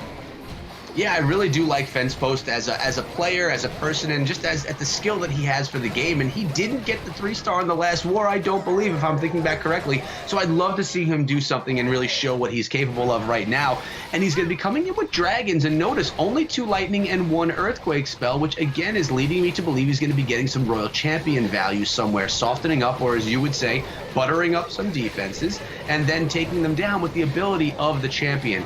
Now, that super wall breaker opened up wall that was already open, so the value didn't happen right there. The king's ability is being used, the scatter shot will go down, and the queen is now going to sui her way into this base, hopefully taking out the eagle. She does have that clan castle to deal with, though, as well, which has super minions in there. Poison spells drop. I'm concerned about what I'm seeing right here. Oh my goodness, she's gonna go for the eagle instead of those super minions. Hopefully they get taken down. The poison spell for him. No, she's gonna convert over, take them down. They are moving slow because of that poison, and it did work out. It was close, but it worked out for him. He funneled down everything up north, almost, and all the defense is actually down to the eastern side of the base. And now it's dragons. And I like dragons. They go after everything. You know, it's not like Lalo. Who doesn't like dragons? Behind. Right? Exactly. I mean, who doesn't? Back when I got dragons in the beginning of Clash of Clans, it was like the most exciting day for a long time for me. You finally unlock the dragons, and like you said, who doesn't like dragons? Sorry to cut you off there with my memories of my early days in Clash of Clans. Own the nostalgia, own it, because these players, like I remember, reading surveys and every year, Dragons, please attack the town hall, please attack the town hall. There we go, we got there. Well, some of these players have been playing for like 5 to 6 years. Like they've been playing Clash of Clans forever. And that nostalgia factor is definitely a part of this, because there's so many, I know for a lot of folks in the community, so many fond memories associated with this game. And unlocking Dragons for the first time, certainly going to be one of them.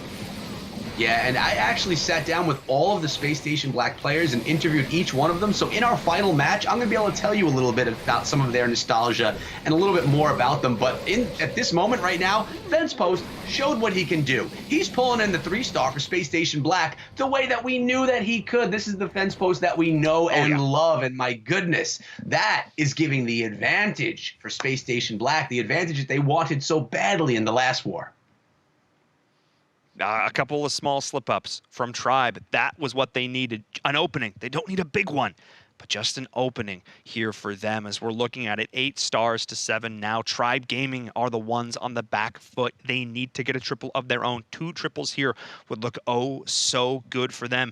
And they also need to hope that SSG Black does whiff just a little bit. Don't need a lot, just a little bit. It is all about tiny margins at this level of play as we get into this next attack. Only 4 more left in this war. Can Space Station Gaming Black do it? Can they take us to a match number 3? It's all going to come down to these attacks from Tribe and how they can respond. Yeah, I'll tell you right now, Nick is going to try his best to not let that happen, and he's coming in with a Queen Charge Lalo himself. Actually, usually when we do these casts and we look at these wars, if we see a ton of one strategy, I kind of wish for more diversity. But I'm really loving that we're seeing so much Lalo, because it's something that is really strong in the meta now, and it wasn't really used as much at Town Hall 13 until we're seeing this new update. So it's exciting for me to see Lalo happening more often. Now that Blimp did not get itself to the Town Hall, and I'm curious if these Yeti are going to have their Yetimite jump on the Town Hall. Looks like a bunch of them are, but is it going to be enough? It's close. It is so close. 2 more. They did not. 1 more. Oh, well, I'm sure the balloons will be able to get it on the back end, but it was not. Oh, or the champion. Your safety net. RC, let's go. Uh-oh. She's tied up right now on some minions. Oh no, the timing. No, not the pups. Right. Okay, here we go. All right. Forced to burn the Seeking Shield early. Is going to be slowed there from the Gigabomb. Town Hall 13 is a pain.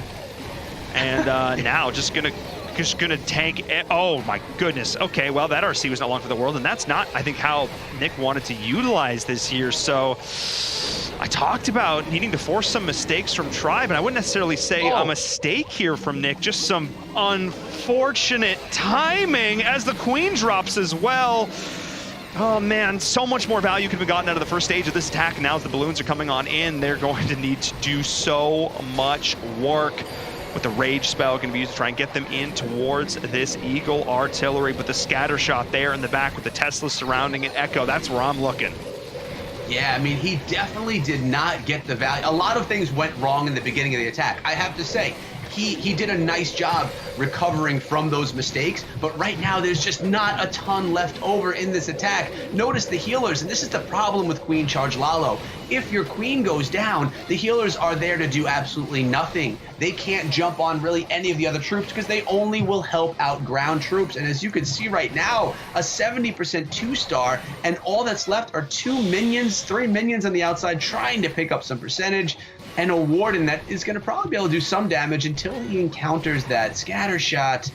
And yeah, this is the worst thing you could see happen here, is those healers get no value because the Queen goes down earlier than anticipated.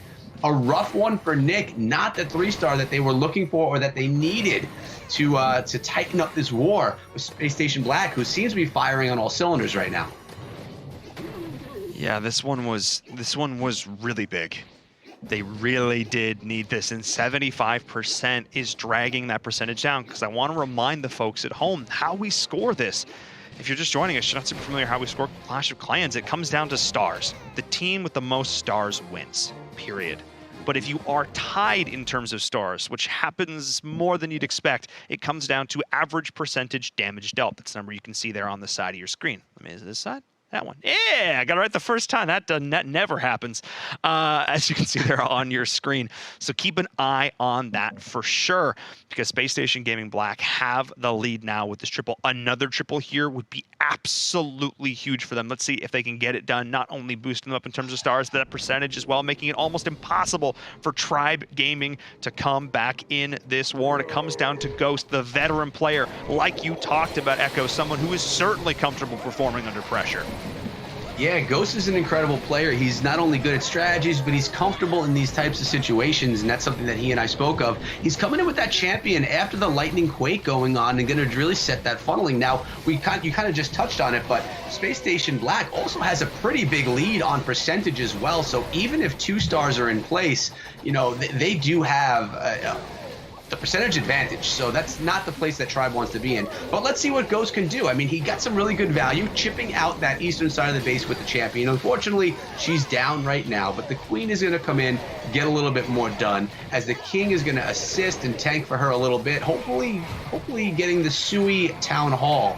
You know, you're seeing so much more value out of these Sui heroes as well, which means the intention of a Sui hero is to come into the base, take out a bunch of stuff, and then die out. They're not anticipating the heroes lasting until the end of the attack, like you would hope with the Queen Charge Lalo. Here, they get their job done, and then it's Lalo time. And now the Scattershot is leading the way with a couple of Lava Hounds as well, and Balloons behind for support. Will they be able to pad through what's left? 34% of the base already taken down, and 3 haste spells, 1 freeze spell left over to push on through. Dragon and a couple of super minions coming out of that Scattershot, which is pretty cool to see. Yeah, it's from a distance, attack from a range in Verum. There we go, and waiting on all those giant bombs as well. Never hurts as the Balloons are pushing on in. Good utilization of these haste spells, I do have to say. Getting just enough of these Balloons where they need to be going. The Sweeper was causing a little bit of a headache there for a bit, but taking down some of those key defenses I think was massive, and a lot of minions and pups on the outside to continue to try and deal with this free spell being allocated. Just catching the edge of that haste spell is like, that's what I'm saying. The positioning on that is great. The Tornado Trap is obviously going to be a little bit frustrating to deal with, but I think with 56 seconds left on the clock, this is looking like a 3-star here from Ghost, and Space Station Gaming Black looking so, I should not even say more comfortable, keeping the form from game number 1. Well, it feels like Tribe is slipping up just a little bit. I cannot believe the value of this super minion. It literally has no health left and took out so many things in the core of the base. Unbelievable. Now, we talked about Rigatoris and his Lalo, but Ghost coming through with 2 triples, both with Lalo, really showing a lot of confidence and comfort with the strategy. This is giving Space Station Black a 2-star lead and a huge lead on percentage as well. I mean, this war is a complete turn of events from what we saw in the last one. For sure, and now if you're Tribe Gaming, you need to get a triple, and you need to hope that Space Station Gaming really stumble at the final hurdle. Otherwise, we're just going to match number 3. This comes down to Lex at the end, the anchor for this squad. Going to be, once again, bringing in a Lalo here. This time, though, going to be a Queen Charge Lalo to start things off, the back and forth. And yeah, you're talking about Ghost and Rigo, like back and forth with these, Lalo players. I mean, I don't know if it's possible to do like a Lalo duel, but like that's a video I want to see. I'm just saying. You're giving content ideas. I'm just saying. I was just gonna say, you're giving me ideas for content right now in Verum. This is good stuff. Yeah, you know what? You always can gain so much value, whether it be from watching events like this or from watching videos. Yes, I see that Queen. She is struggling right there. Hold it on though. Oh boy! This is such a great time as a Clash player to watch it and learn from these amazing players. It's really a great thing that you guys are doing for the community. But here we go. That Queen, she didn't go to that Inferno Tower. Let's see if she turns herself around. Yeah, that's not what. Oh my goodness! Oh no! Raging her up, but no! Another freeze burn. Oh man, this isn't going. The pathing's not happening the way he wanted.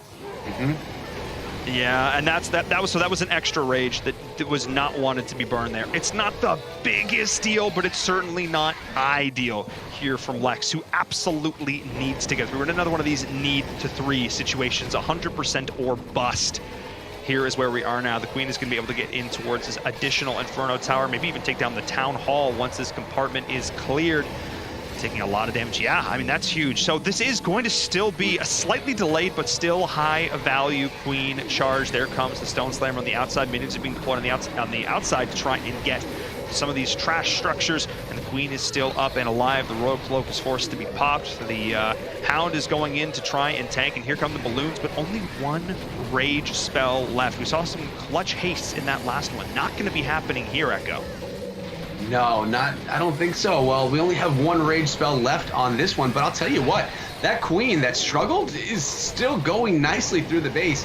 We have the Inferno Tower, a Wizard Tower, and an Archer Tower on the back end, plus that air defense, but I think there's a lot of balloons left over here. They should be able to push through here, and this is allowing for Tribe Gaming did the best that they could do right now, and that is they brought in the 3-star, and now what they're going to have to do is hope for a major disaster from Space Station Black. What they're looking for is a 0 or a 1-star, and it's a big hope, but we've seen it happen before, so it's never over until it's over. We've learned that this season, the ESL Mobile Open. It's never over until it's over. I never thought I'd see a war that started with a 0-star actually have someone have that. I was going to say. Again, which we saw. That's the exact example I was going to go to. You got to play it out till the end, as we're seeing now. Oh, man. Yeah, gotta go. I mean, you just got to do the bare minimum here for Space Station Gaming Black, but we know these players. We know they are not going to do that. We know they're going to swing for the fences, and it's Goreticus once again here at the end. The player, here we said, gotta look for some 3-stars. We know they can pull off the 3-stars. We'll see if it can happen here. Once again, the Lalo looking back, I think is going to be the story of our Season 6 finals, not only in its application, but in its customization, the small little iterations that the players are putting on it to make it their own, to deal with the base at hand. It is really cool to see the creativity and ingenuity being put into this attack. Yeah, and it's also exciting because updates happen mid-season here. Like Clash of Clans, they don't say, oh, the Mobile Open's going on, let's not do the update. These players have to learn new strategies, new troops, deal with different types of base builds on defense. They have to learn on the go as these updates come in, and it's exciting to see that these players are ready for those changes because they have to be. If they're not going to be in the position that these players are in right here today. But okay, so we had a bit of a Sui come on in. The Queen is what is left, taking down the enemy Queen because of that frozen death damage of the Ice Golem. Love those Ice Golem, and it happens right here again. But the Queen, she can't reach that scatter shot, and well, no, she can't reach that scatter shot. She's going to be going down pretty soon. Yeah. Phase 1 over. Now on to Phase 2 as we have the Lalo come on in. And look at that Stone Slammer coming in from the corner, which is going to assist by keeping these balloons in the core of the base, try and take out some structures on the outside. Yeah, and a 2-star here will get it done. Yep, that is going to be it. Goreticus needing to just come in here, put up a solid attack, and that's what we are seeing from Space Station Gaming Black, who are not going to say die here in our Season 6 finals. You can see it there. Going to be at least 13 stars here for them as the percentage keeps on climbing. The Stone Slammer keeps on contributing, which means, Echo, we've got ourselves a game number 3.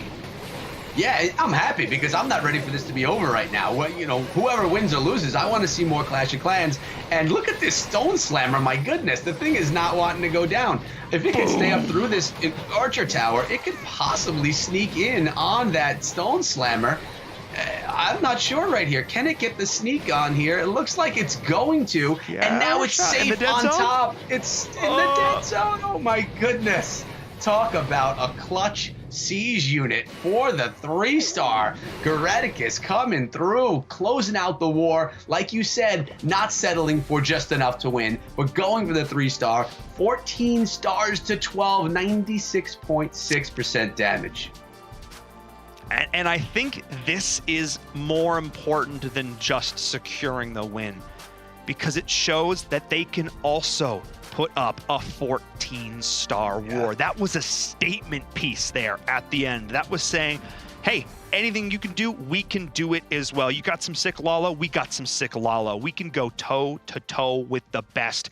And this is Space Station Gaming Black. This is the team that's trying to prove that they deserve to be in that pro team slot. And what better way to do it than take down one of their rivals here in North America in Tribe Gaming. But I now have to ask you a question, because there were a lot of attacks. There were a lot of attacks that we could take a look at after that last one, and we're not going to go to break. We're going to talk about it now, because we're going to be joining the World Championship broadcast here in just a minute for our third and final match, which means we got to wrap this one. We got to put a bow on it. Echo, which attack really caught your eye?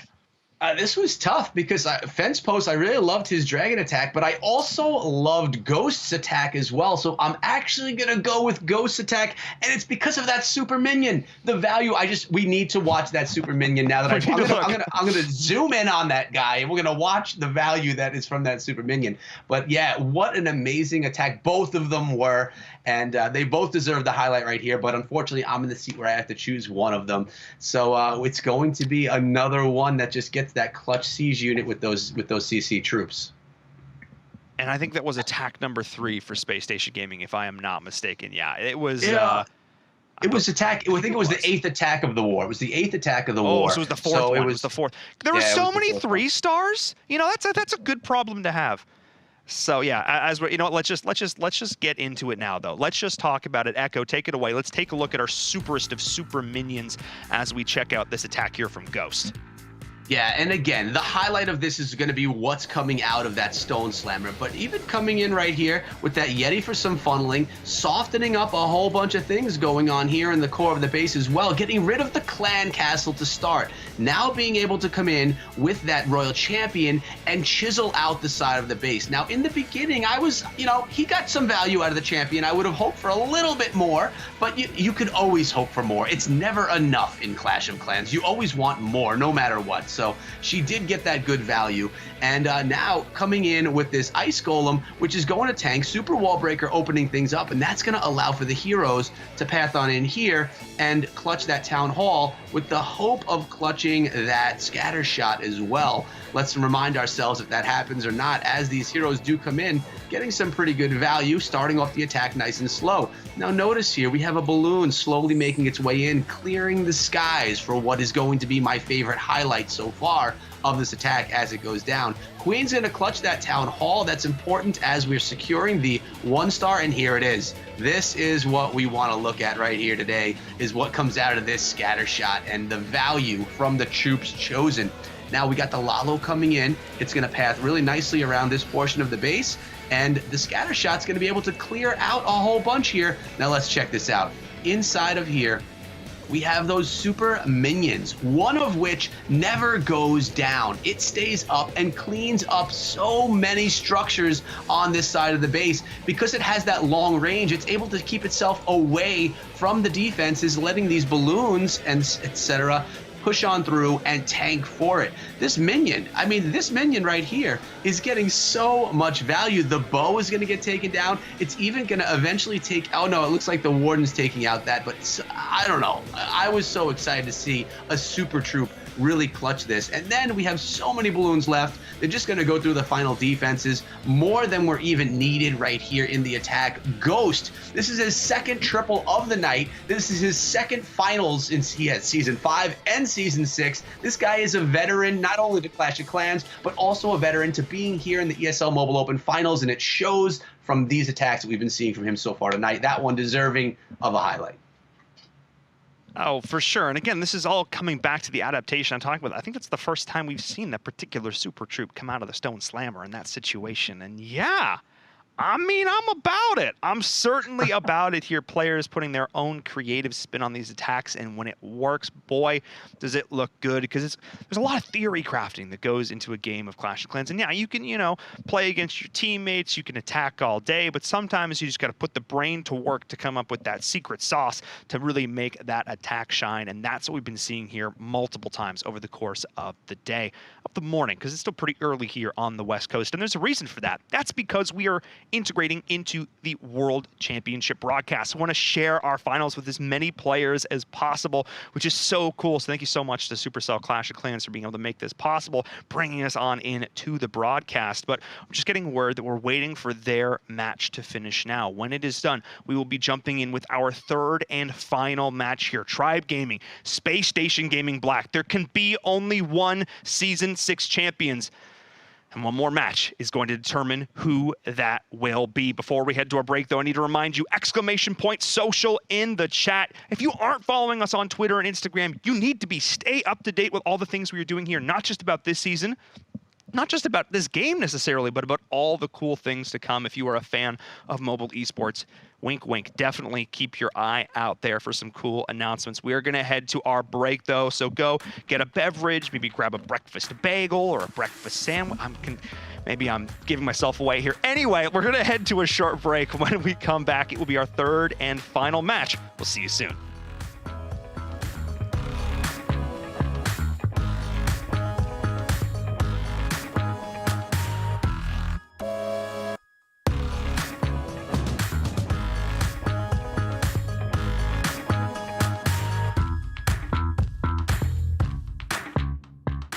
This is the ESL Mobile Open, presented by AT&T.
Hello, everyone. Welcome to the ESL Mobile Open Season 6 Finals. I'm in Verum, joined by Echo and Carbon Finn, who I'm sure a lot of you know. Thank you all so much for joining us on the World Championship broadcast. We are so excited because we're getting into our third and final match of our grand finals. Tribe Gaming, Space Station Gaming Black have been going toe-to-toe, and it's come down to this third and final war. And Echo, we've certainly witnessed a slugfest.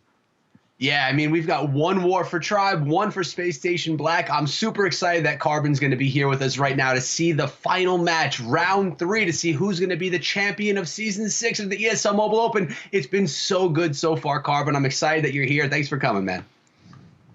Yeah, it's a pleasure to be here for the grand finals. I can't believe both of these clans have put up 14-star performances in the first 2 wars, and now it's the final one here for Game 3.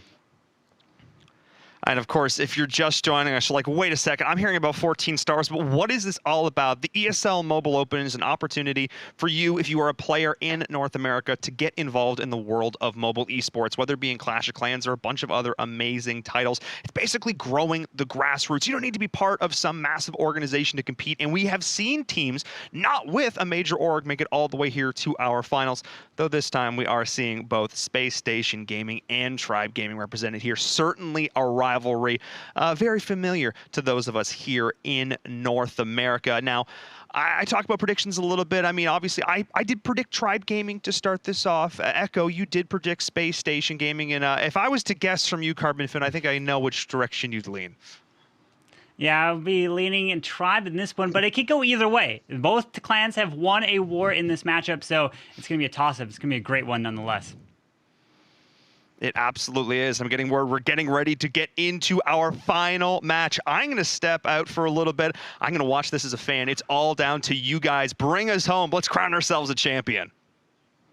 Yes, absolutely. We're going to be jumping here into the first attack, and we actually have Rigatores coming in. And remember, the ESL Mobile Open, this is for North America. So Rigatores has joined up with Tribe for the ESL Mobile Open for Season 6 to participate, and he's going to try to take down Crazy Ryan with a Queen Charge Lalo.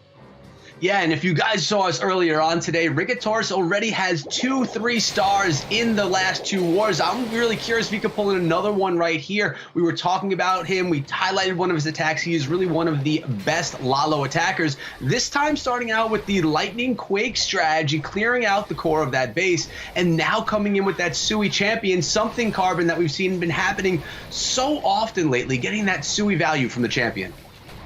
Absolutely. Was able to get that Royal Shield over to help take down that single target Inferno. And now the Queen can help take down the enemy Royal Champion to help set up this charge. Looking like it wants to charge it with 3 super wall breakers. Remember, once they get to that wall, the death damage will open up the wall no matter what, as long as it's close enough there. But the Queen, she's charging her way through. It looks like it wants to get to the enemy Queen, the multi-target Inferno. This whole bottom section looks like incredible value if you can get the Queen to go exactly where he wants. Yeah, and Carbon, we've seen so much of this value earlier on today in the last 2 wars. So many amazing Queen charges that, like you just said, are getting so much value. And as I've mentioned time and time again here in the Mobile Open, the more value you get out of your heroes, spells, and troops, the more likely you are to pull in those 3 stars. And Rigatores right now is getting some amazing value with the charge. Also did a really nice job with the spells earlier on in the attack. Right now, the enemy Queen about to go down, did just go down. Carbon, there's only 1 air defense left in this base, but there are 2 scatter shots. Yeah, look at this. This Queen is charging all the way to this bottom side of the base. Now he can continue and take out this single target in front of him. Is he going to use a freeze? No. Decides to go with the Queen ability. And he's only got 1 freeze for this Lalo. What an epic charge. This Queen completely took this all down. Needs to drop a balloon for that bomb tower to help at least with time. But here comes the Lalo from the top side. And here comes that clan castle. Super minions come out, uses the freeze. Instead, onto the enemy headhunters. The Queen can take down that scatter shot. But the Warden needs to time his ability perfectly to protect all the loons over the town hall here. Yeah, and he does just that. There are some defending super minions as well, but they're not going to do much when everything is invincible. Looks like the minions are going in to take those down. The queen is still up, and there was actually 2 air defenses. I made a mistake there, but it's been taken down by the queen either way. Looks like Ricky Torres is going to be pulling in his 3rd 3-star of the day with the same strategy. Little modifications here and there, but this guy knows how to lalo. We could watch and learn from him. What a great way to start out the war for Tribe. On the right foot this time, 3 stars off the gate, ready to go. Now, can Space Station Black respond? Yeah, what an incredible attack here. We're going to have to see almost probably a 14-14 performance in order to win this war. That's what the first Game 1 and Game 2 resulted for the winner of this series, because everything is on the line. They've been competing for months to get to this point, and now we have Fence Post coming in with the Dragons. He's also taken in, we got Dragons, we got a Lava Hound, 5 balloons, bats, we got everything in this attack here, Echo. This is a crazy strategy right here. And every attack that he's done here today has been different. He did some witches. He came in with another strategy that I can't remember right now. Oh, dragons, and now again dragons, but this time with bats. And you know, Fence Post is a veteran. He's been playing Clash of Clans for 8 years, basically since the beginning. And let's see if he can have as much success as he had on his last attack with dragons, which did result in a 3-star champion coming in, utilizing that ability, clearing that core, clearing that side of the base. Really good value from the initial phase of this attack, Carbon. Yeah, now the Queen's walking down south. The Royal Champion already burned her ability. Can she make her way towards this Eagle? Granted, all the Expos are now onto her. Probably she's going to go get taken down, but this Queen is continuing her walk to the bottom side of the space. Here comes the Dragon up top. But this Eagle Artillery is going to be raining fire on these Dragons as he's going to try to push his way through the base. But he's got 6 bats that he could decide to use on the scatter shot because there's no splash down there other than maybe a wizard tower pretty close. But remember, scatter shots have dead zones, which is safe to help use bats on top of. Yeah, they totally are. And I was actually talking to Fence Post early on, and this is one of his favorite strategies, the drag bat. So it leads me to believe that he has some confidence with this strategy as well. But there's a lot of base left over, Carbon. Here comes the Blimp, going to go take down that town hall.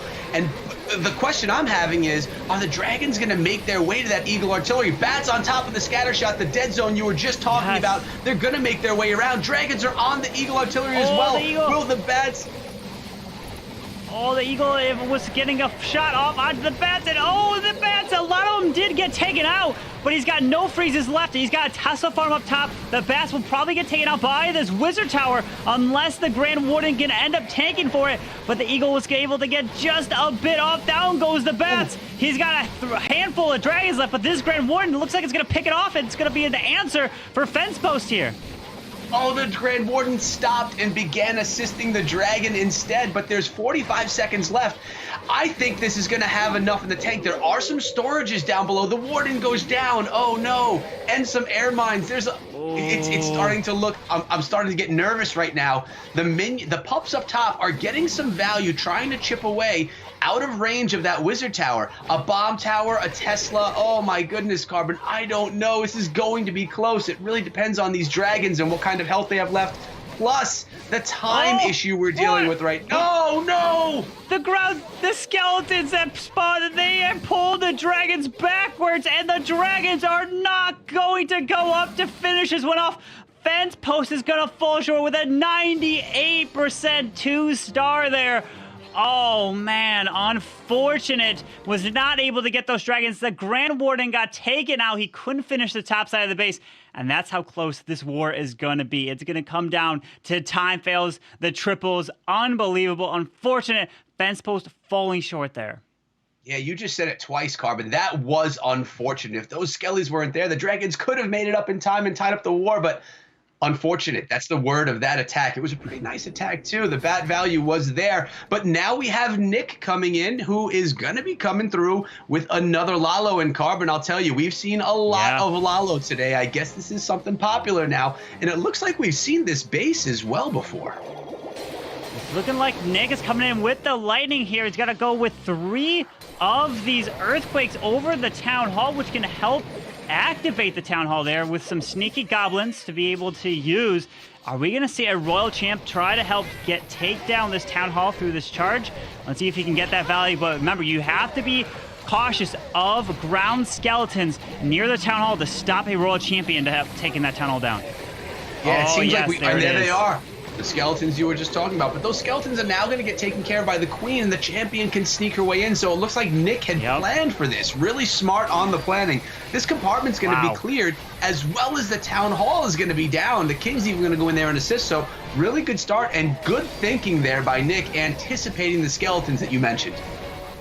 That was a beautiful use of the Hog Riders to test and pull those skeletons, because they would have stopped that Royal Champion right in her tracks. But Nick is coming in with the plan to help take this base down. Starts out with the balloons over to the right. The Queen is still making her way, still has her ability. Pops it. She walks in. What else is she going to get? Not going to make her way into this multi-target Inferno. So that is going to stay up for this air attack here. Yeah, it is. We have the Lalo coming in from the bottom portion of the base. One Lava Hound tanking, another one coming in right now from the southwestern side of the base. Plus, we have that Stone Slam. Remember, the Grand Warden's Eternal Tome ability will make everything invincible. May not be a bad time once they're approaching the Scatter Shot either. We're going to see. Oh, no, they are on top and safe, and the Stone Slammer heading straight up the gut into this base. Really good so far, and I'd love to see the Scatter Shot get into the Grand Warden's ability, but it was just a little bit out of range, although those balloons are cruising nicely, Carbon, right through the core. Yeah. Now on top of the Eagle, and the Scatter Shot about to get taken down by the Stone Slammer. Look at that. Scatter Shot's about to go down. Beautiful use of the free spell to help take it down. The Stone Slammer just pops here with one haste left to use to send it into the multi-target Inferno. He can get it to go up and around, and the dragon is still alive. This is looking fantastic for Nick to get this 3-star for Tribe Gaming. Yeah, I mean, I'll tell you, a way to win wars is the 3-star every single time, and that's the way that Tribe is starting out right here today. Really beautiful attacks. And I mean, Nick predicting the Town Hall Skellies, as you mentioned, was clearly the highlight of this one for me. Those Hog Riders just made sure that that Town Hall, that we actually got the value from that champion that started out this attack, started out in the right foot, finished off in the right foot. That's a two triples right here to start out the war. While Space Station only started with a 2-star, so they're definitely on their heels, and they have to come in right now with something solid to stay in this game. Absolutely. Space Station with their backs against the wall. Even though it's like the beginning of this war, they're going to have to come in with the 3 stars to answer Tribe Gaming, because what a way to kick it off with the 3 stars all around. Tribe's got to be looking at this. They are loving the situation that they're at, but James is looking to turn around for Space Station. Looks like he's going to start off with the Yeti and the Kingsdown stuff, but looks like he's pulling out a bit of that Clan Castle nice and early. The Valkyrie coming in to help assist to take these headhunters down. And that should be an easy CC kill here with that poison spell to help set up the rest of this dragon attack. Yeah, it's definitely a good start, and something for everyone tuning in right now that wasn't here earlier. Let me fill you in a little bit. Space Station Black actually came in as the top bracket contenders for this event today. Tribe Gaming went down to the lower bracket towards the very end of the competition, and then they made their way to the finals. So Space Station Black actually took down the main club, which was Space Station Gaming, to get themselves here, which was pretty incredible. They've really been on a good roll here. They also won the last war, so we need to see if James can come through and get this war a little bit closer, give a little bit more control to Space Station, or at least a little bit more hope. But the Queen finally does go down, Carbon. We have the Siege Barrack, but it's being targeted by that Archer Tower, if you notice, so it's not going to get quite as much wizard value as I'd like to see. But now the dragons are coming, and they're going to be going straight for that Town Hall. The question is, will they get through the rest of this base? Yeah, I love the use of the Siege Barracks. Actually, not only set up the funnel, but now dragons are coming out to help with the push into the core of the base. Not many people use the Siege Barracks in an air attack. It's very rare, but James is showing you how to get it done. Popsy perfectly Grand Warden ability over the Town of the Cliff, all of those dragons right there, and he's even taking another heal over the multi-target Inferno, most likely to get his way and keep that momentum pushing his way into the backside of the space here. He's actually dropping the heal right there. It looks like a couple of dragons were taking a little bit more fire than he would have liked. So he dropped the heal right over the rage and was able to push through that Queen. But right now there's a scatter shot and there's that Eagle artillery. There's a lot of base left. Defenses that you don't want to have to deal with. And an air mine did just take down one of those dragons. It's all about if these dragons get to the scatter, and they are going to take their time to get there. Time is 52 seconds left on the clock, so that's not the biggest issue. It's Can they get to the scatter shot? My goodness, Carbon, there's only 2 defenses left, a Wizard Tower and a scatter shot. But yeah, that's exactly my thought. Woo, because there's not a ton of dragons left, and the scatter shot is scary. Yeah, unfortunately, that Archer Tower is picking off this dragon, and the Grand Warden's trying to help, but we only have 25 seconds left in the raid with a scatter shot, and all this still left up is just not going to be enough. That scatter shot is going to do a massive amount of damage to this dragon, and if anything, it's going to fall short due to time. The Grand Warden has quite a bit of his health still left in the raid. With 10 seconds left, we're going to see Space Station Black fall short yet again, and Tribe is looking to keep that momentum going. And looks like James coming in with a 95% 2-star right there.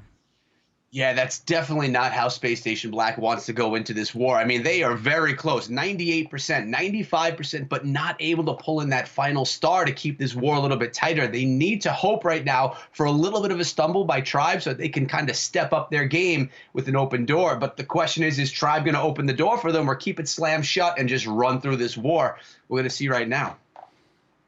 Absolutely, because the back-to-back 3-stars from Tribe Gaming is a great way to start it off. But now Surge is coming in with the Flybrid. We've seen quite a bit of Flybrid now with the release of the Super Minions, but he's also deciding to take Bats. And we always want to notice, whenever looking at a defending base, where is that clan castle? Can you get the lightning value? And he's like, nope, I can't get the lightning value on the CC, so I'm going to switch it up. I'm going with the Dragons and Super Minions. And at least he doesn't have to fight a sweeper because he's already used the lightning to help take it down, and he's looking to charge his way straight into this town hall. Yeah, we've seen some crazy use of the Super Minions today. One of the highlighted attacks from Ghost actually highlighted the Super Minions in the clan castle. But right now, they're getting some great value as well. With that range, that power as well, now invincible from the Grand Warden. They're pushing right for the scatter shots with the Stone Slammer as well. Surge looking really good as he goes into the core of the base. Dealing with a couple of defending Super Minions as well, but the Dragons should be able to take care of them with very little issue. I do see a single target Inferno, an air defense, and the Eagle Artillery pretty protected down there in the southern part of the base. Question is he going to have enough to get through? Carbon, I notice he does have 2 hero abilities and 3 freeze spells left in the composition. This is looking nice. Yeah, now these Bats need to push their way through. He needs to freeze this Wizard Tower, and he does. While it was actually distracted on the bit on the outside, Royal Champion's moving his way through with 2 freezes left. Does freeze that Wizard Tower. The Bats take down the single. This is looking like an answer as well. Surge coming in with potentially another 3-star here for Tribe Gaming.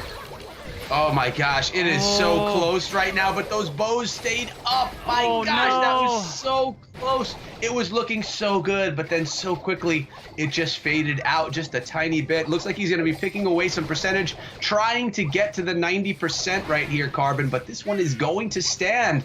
Fence Post's base actually stood this time around. He's going to hold off that 3-star. Yeah, unfortunately, that Wizard Tower got a shot off initially on those Bats before the Royal Champion got in range, and the Eagle and the kind of the splash did a little bit of damage, which helped pick off those Bats. Didn't have that full momentum, and looks like Surge is going to be finishing with the 91%. There's no way this Goblin's going to be able to help get through the wall right there. Very nice try, but 91% is still a great hit after the 2 triples that Tribe Gaming has put up. It is a great hit, but it also is the lowest percentage that we've seen yet in this war. Although 91% is still amazing, it's still the lowest. So if Space Station Black is able to start picking up some 3-stars and we get a few 2-stars from Tribe, we could be playing a percentage game. Now, we don't know what they're about to bring, but Space Station Black needs a triple, and now's a really great time to do it, right before the middle of this event here. And we have Crazy Orion coming in with another Lalo, lightning spells as well. And you liking the use here of the lightning, Carbon? Absolutely. Love using it on the clan castle. Takes it down with the earthquakes, and now he can set up the heroes to charge in. Looks like he wants to get them into the scatter shot over to the left side. And I've seen Crazy Ryan come in with some insane attacks, and his favorite are the Lalo attacks. He's well known for his Queen Charge Lalo, but this time he's decided to stay away from the Queen Charge, going in with the more of the value of the Zap Lalo to help get all this value. The Royal Champion's moving her way and does have 4 Headhunters to help take down this Royal Champion and Scatter. This is looking like some great value so far. Yeah, so far it's looking really good. And I was able to talk to Crazy Ryan a little bit before this war, and he was telling me that Agent 33 is one of the players that he really looks up to in Clash of Clans, who's really a great role model, someone else from a space station. Let's see if he's able to pull on the 3-star that way that his role model often does. I really love how this attack shaped up to start things out. And Carbon, you are exactly right. He is a fan of the Queen Charge Lalo, although not going in with it this time. And something just happened that you weren't the biggest fan of. Wow, the Royal Champion took down the Inferno Tower. So now he's going to send this blimp into the Town Hall. And the beautiful thing about using the blimp here is because the Town Hall, the walls are touching the edges, so it's safe to use Sneaky Goblin since you know there won't be any traps to take them down. There's the use of the free spell. Town Hall is gone. The Lalo is starting, but unfortunately, the Lalo is completely wiped out from this bottom side. They're going to have to backtrack, and the scatter shot's going to stay up here. Oh my goodness, it sure is. I did love that Lava Hound and the Sneaky Goblins came out of that blimp, but my goodness, I don't know.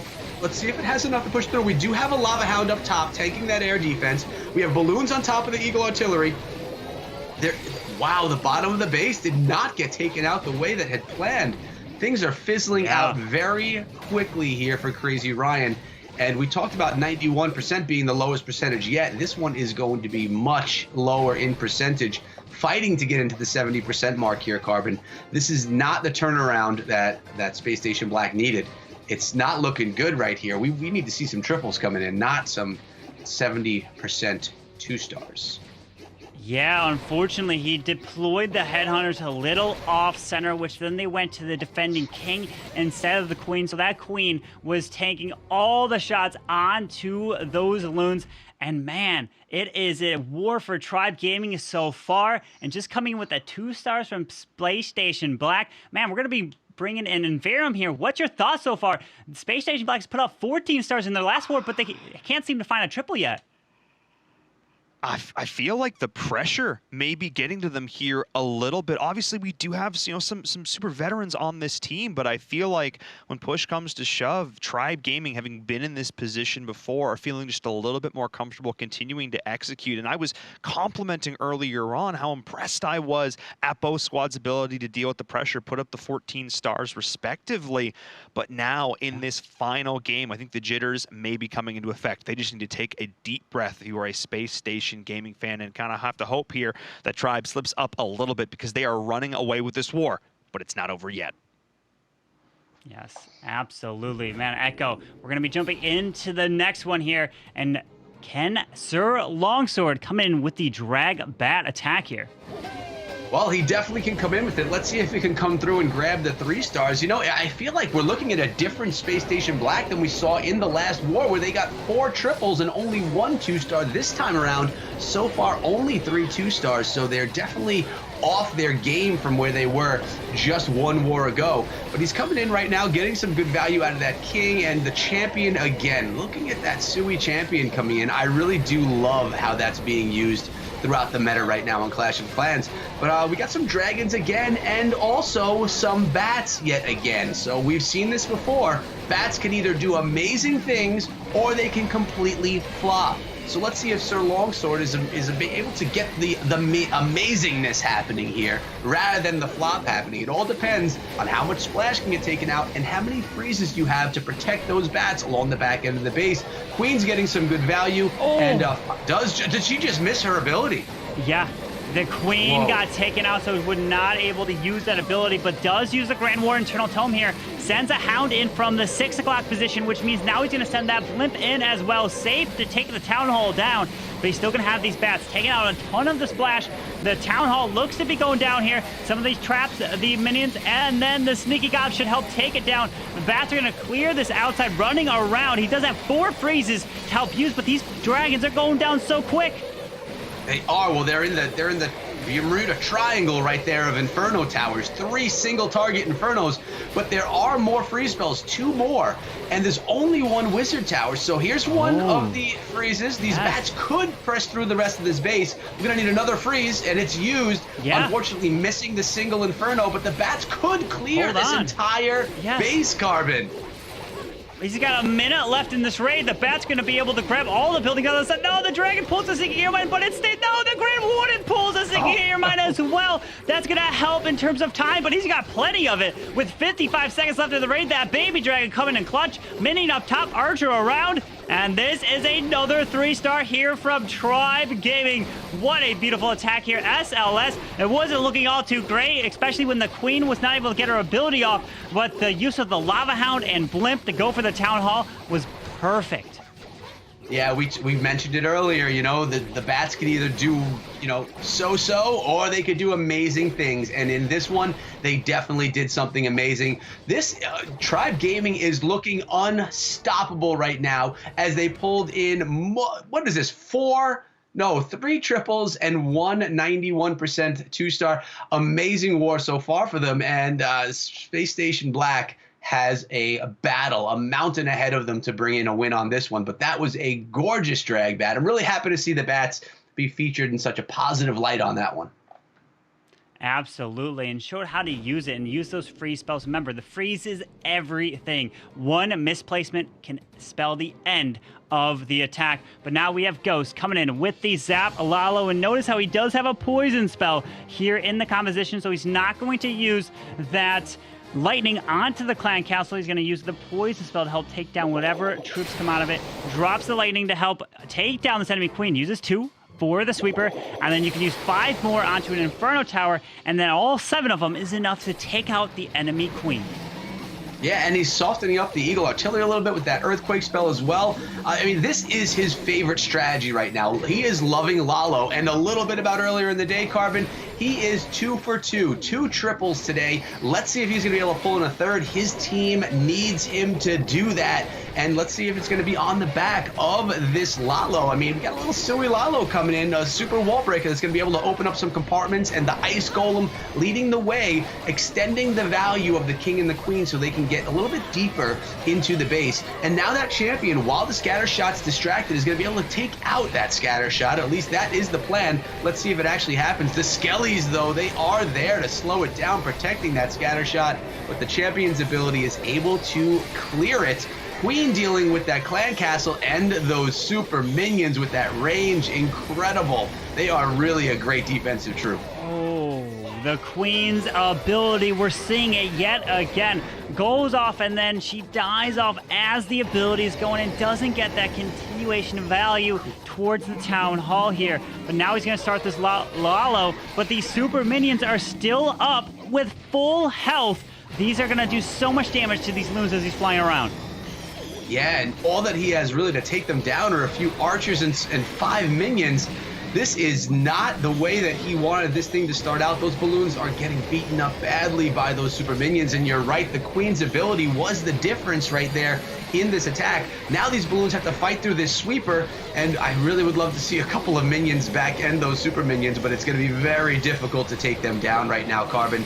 This is not as planned. You don't want anything that can take down your balloons just looming in the skies when they're coming on top of the base. Yeah, he's trying to make his way into the scatter shot all the way in the middle with some red air bombs do come out and take those loons down. That Eagle Artillery is still standing, gonna rain fire down on these balloons, and Lex's base is going to hold strong against Ghost. And unfortunately, Space Station Black is putting up another 2-star, and Tribe is running away with this one, coming with so many triples. Just unfortunately, to see the performance from last war, it's completely changed. In this one, I'm just wondering in terms of the bases they've selected or just the nerves coming into the grand finals here in the best of 3 match. Yeah, and you wouldn't think that Ghost would have those nerves. He was here last season when the Space Station Gaming won, so he has competed in the finals before, but you're right, that attack, I mean, really what that came down to was that Queen ability. The Queen's ability not getting used, never took down those super minions, and those literally killed the rest of the attack. But you are right, Carbon. We are looking at a different Space Station Black than we saw in just one war ago, where they pulled in 4 triples. It looks like you said, Tribe is running away with this one. And Space Station could just hope to put up their best moving forward. Yeah, we're going to see the closer, the final attacker, the captain Tribe Gaming for the ESL Mobile Open coming in with the Super Witches. He's going to use this Grand Warden, and he's going to decide not to go with any Lightnings because it is a multi-target Inferno. So maybe he's going to try to charge this Warden into the Inferno, then start these Super Witches towards this Town Hall to get through and get that value. Yep, and I believe we saw him using this earlier, and if it wasn't him, someone was using this strategy, and it was doing a pretty good job. I love the use of the Super Witch. And right now, that Warden Walk, just setting that funnel, getting that value is working out really well for Lexnos. He's been doing pretty well on the day, and I wouldn't expect anything less of him on this attack right here. We're starting to see a little bit of action down below in the south as well, where the King is coming, setting that funnel for these Super Witches to dive straight into that Town Hall with 2 jump spells in the composition, no wall breakers, just going to allow them to jump through and get through the entire base. Carbon, I like the look of this strategy against this base. It has a lot of potential. Now we have those super minions again coming out of the CC, but the poison spell is there. Will they get through the back of the base? Do they have enough? These Super Witches, they can be pretty tanky, at least those big boys. The question is the Town Hall. The Super Witches have kind of avoided the Town Hall. They do come back for it. And remember, he already used that Grand Warden ability super early, but is forced to use the freeze. Perfectly takes the Town Hall down to help protect those Hog Riders. Because if they got close to the Town Hall, they would have been annihilated. Here comes the Royal Champion on the left side, making her way towards the scatter shot. The Queen is forced to pop her ability, does have one more freeze. If he could take down the scatter and keep that momentum through, it's not looking too bad here. Lex can turn this one around. Yeah, I mean, this is not looking bad, Carbon. He's got healers supporting his heroes in the core of the base. His champion is running along the outside with her ability intact. There's a freeze spell, a couple of troops for cleanup. It's looking very nice right here for Lexnos, which is what we would expect. He is an amazing attacker, and I believe he's the captain right now of this team, which is why he's always coming in last on his attacks, and he has not been letting us down throughout this season. Really sweet attacker, and it looks like he may be able to pull in a 3-star. There's that single Inferno, which is going to be frozen right now. Beautifully done, and that is going to be it. All 34 seconds. I think he's going to be okay on this one, though, although the time is getting a little bit tight. The biggest threat is that gold storage next to that cannon. You'd have to beat on the wall with only 20 seconds left. The Queen is trying to charge her way through. Lex is trying to push everything into this final compartment, but unfortunately it's not open, and he's got to beat through this wall. The Queen is trying, no ability in the back. 99%, only 7 seconds. He's trying to get the Wizards, the P.E.K.K.A., the Queen, the Warden to go for different walls, and it's going to be a 99% for Lexnos here in the final war. Man, Tribe Gaming putting up 13 stars, 98% average. Wow, what an unfortunate final attack there for Lexnos. We're still going to try to see if Space Station Black can put up another 3-star, but what a performance from Tribe Gaming. Yeah, I mean, listen, 99% 2-star. It was enough to clutch this war. It was all that they needed. But yeah, who likes to go in on a 99% 2-star? We wanted to see that last percentage get grabbed, but still an amazing attack. But now we have Garaticus coming on in with the Queen Charge. Lalo just trying to save face here for Space Station Black and show that they actually, are able to pull in a triple. Let's see if he can on this one. Although the war win is actually going to be going to Tribe Gaming, which is well deserved by the team, of course. Right now we have that Lalo, that Queen Charge beginning, making her way in towards the scatter shot. She'll probably sidetrack her way over to the cannon a little bit, which she's doing right there, and raging her up, diving her into the base. I do see that Inferno Tower, which is a little bit scary. What are you noticing, Carbon? Yeah. The Queen's ability was forced. And now here comes the Clan Castle. He needs to take down this single target Inferno, but it doesn't look like it. Remember, it takes 3 shots to take down an Inferno, and ability's already been popped, which means this Queen is at a huge threat to go down. He's going to have to use all his freezes just to help take and get through this single target Inferno. Yeah, he is able to get through it, but definitely use more spells than he was liking. He wants to try and grab this Town Hall as well. He's got the Rage spell on the healers and his Queen. He does get the Town Hall. And although things did not go as planned, he was able to push through. The Queen will be going down right now to the single Inferno, but he has the Lalo and the Stone Slammer to push through the rest of this attack. Unfortunately, those healers are going to prove useless. Maybe pull out a few mines in the core of the base at least, but they're not going to be able to assist anymore. Grand Warden's ability being used as we have a ton of balloons going right for the core of the base. We do have a defending Queen there as well. Stone Slammer only with half health left. I don't know. This could actually get it done, Carbon. I'm not sure if it has enough legs in it. What do you think?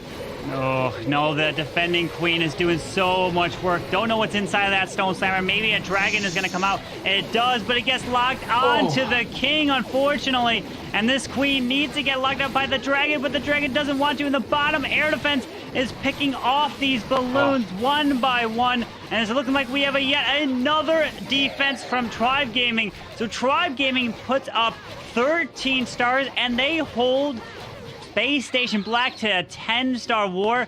That is the storyline here. An incredible defensive performance from Tribe Gaming.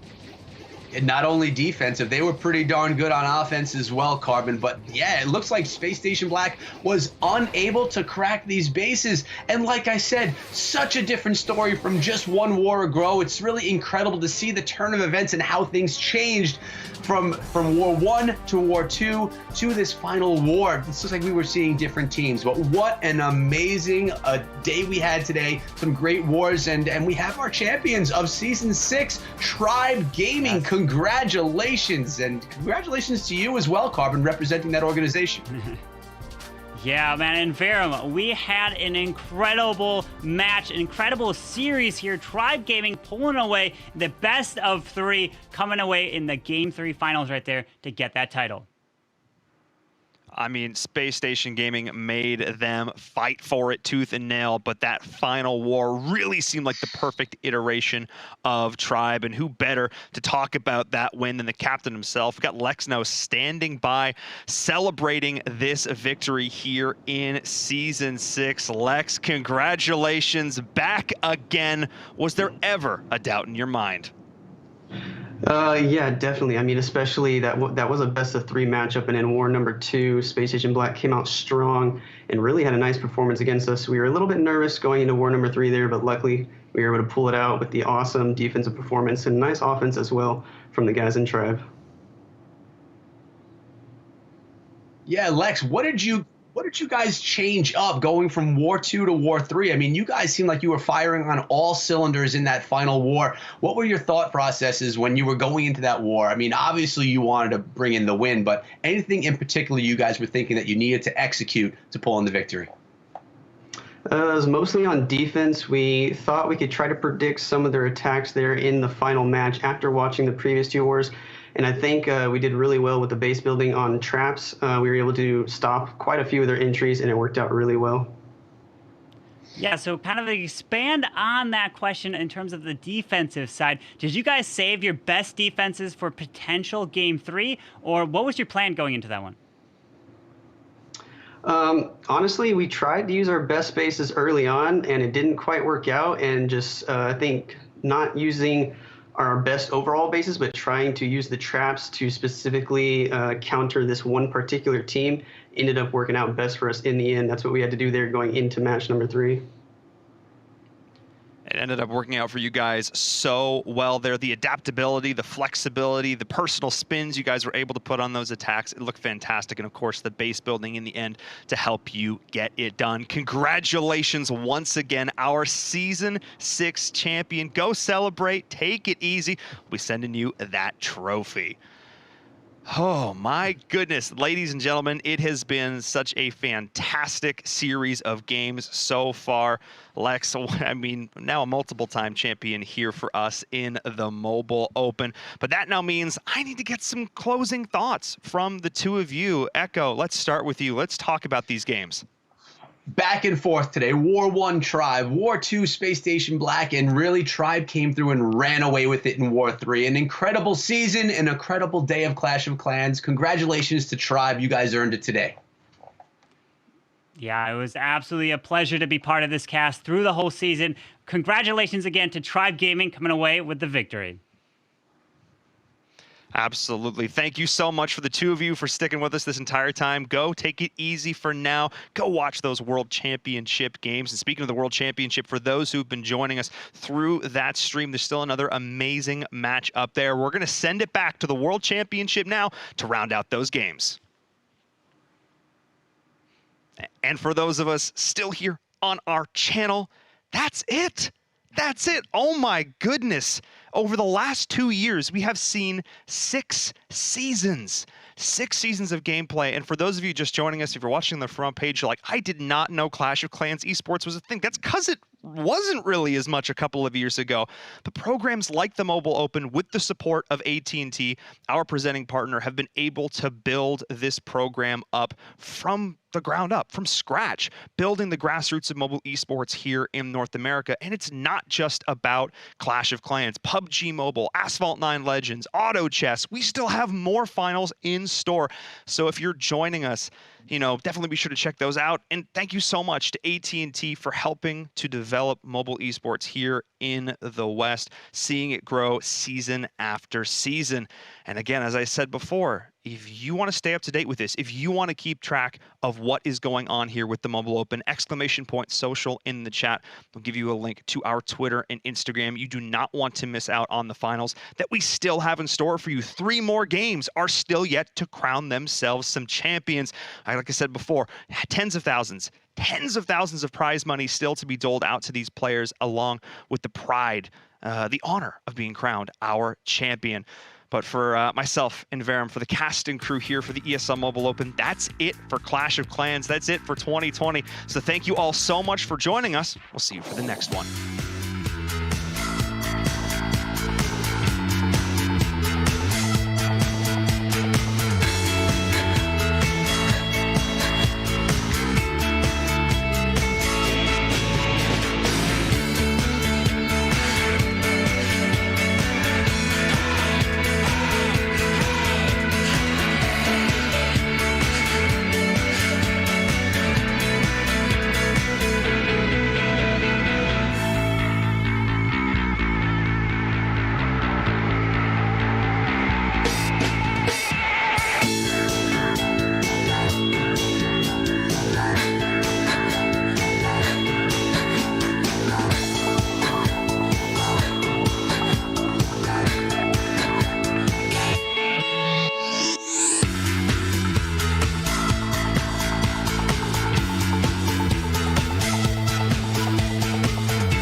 This is the ESL Mobile Open, presented by AT&T.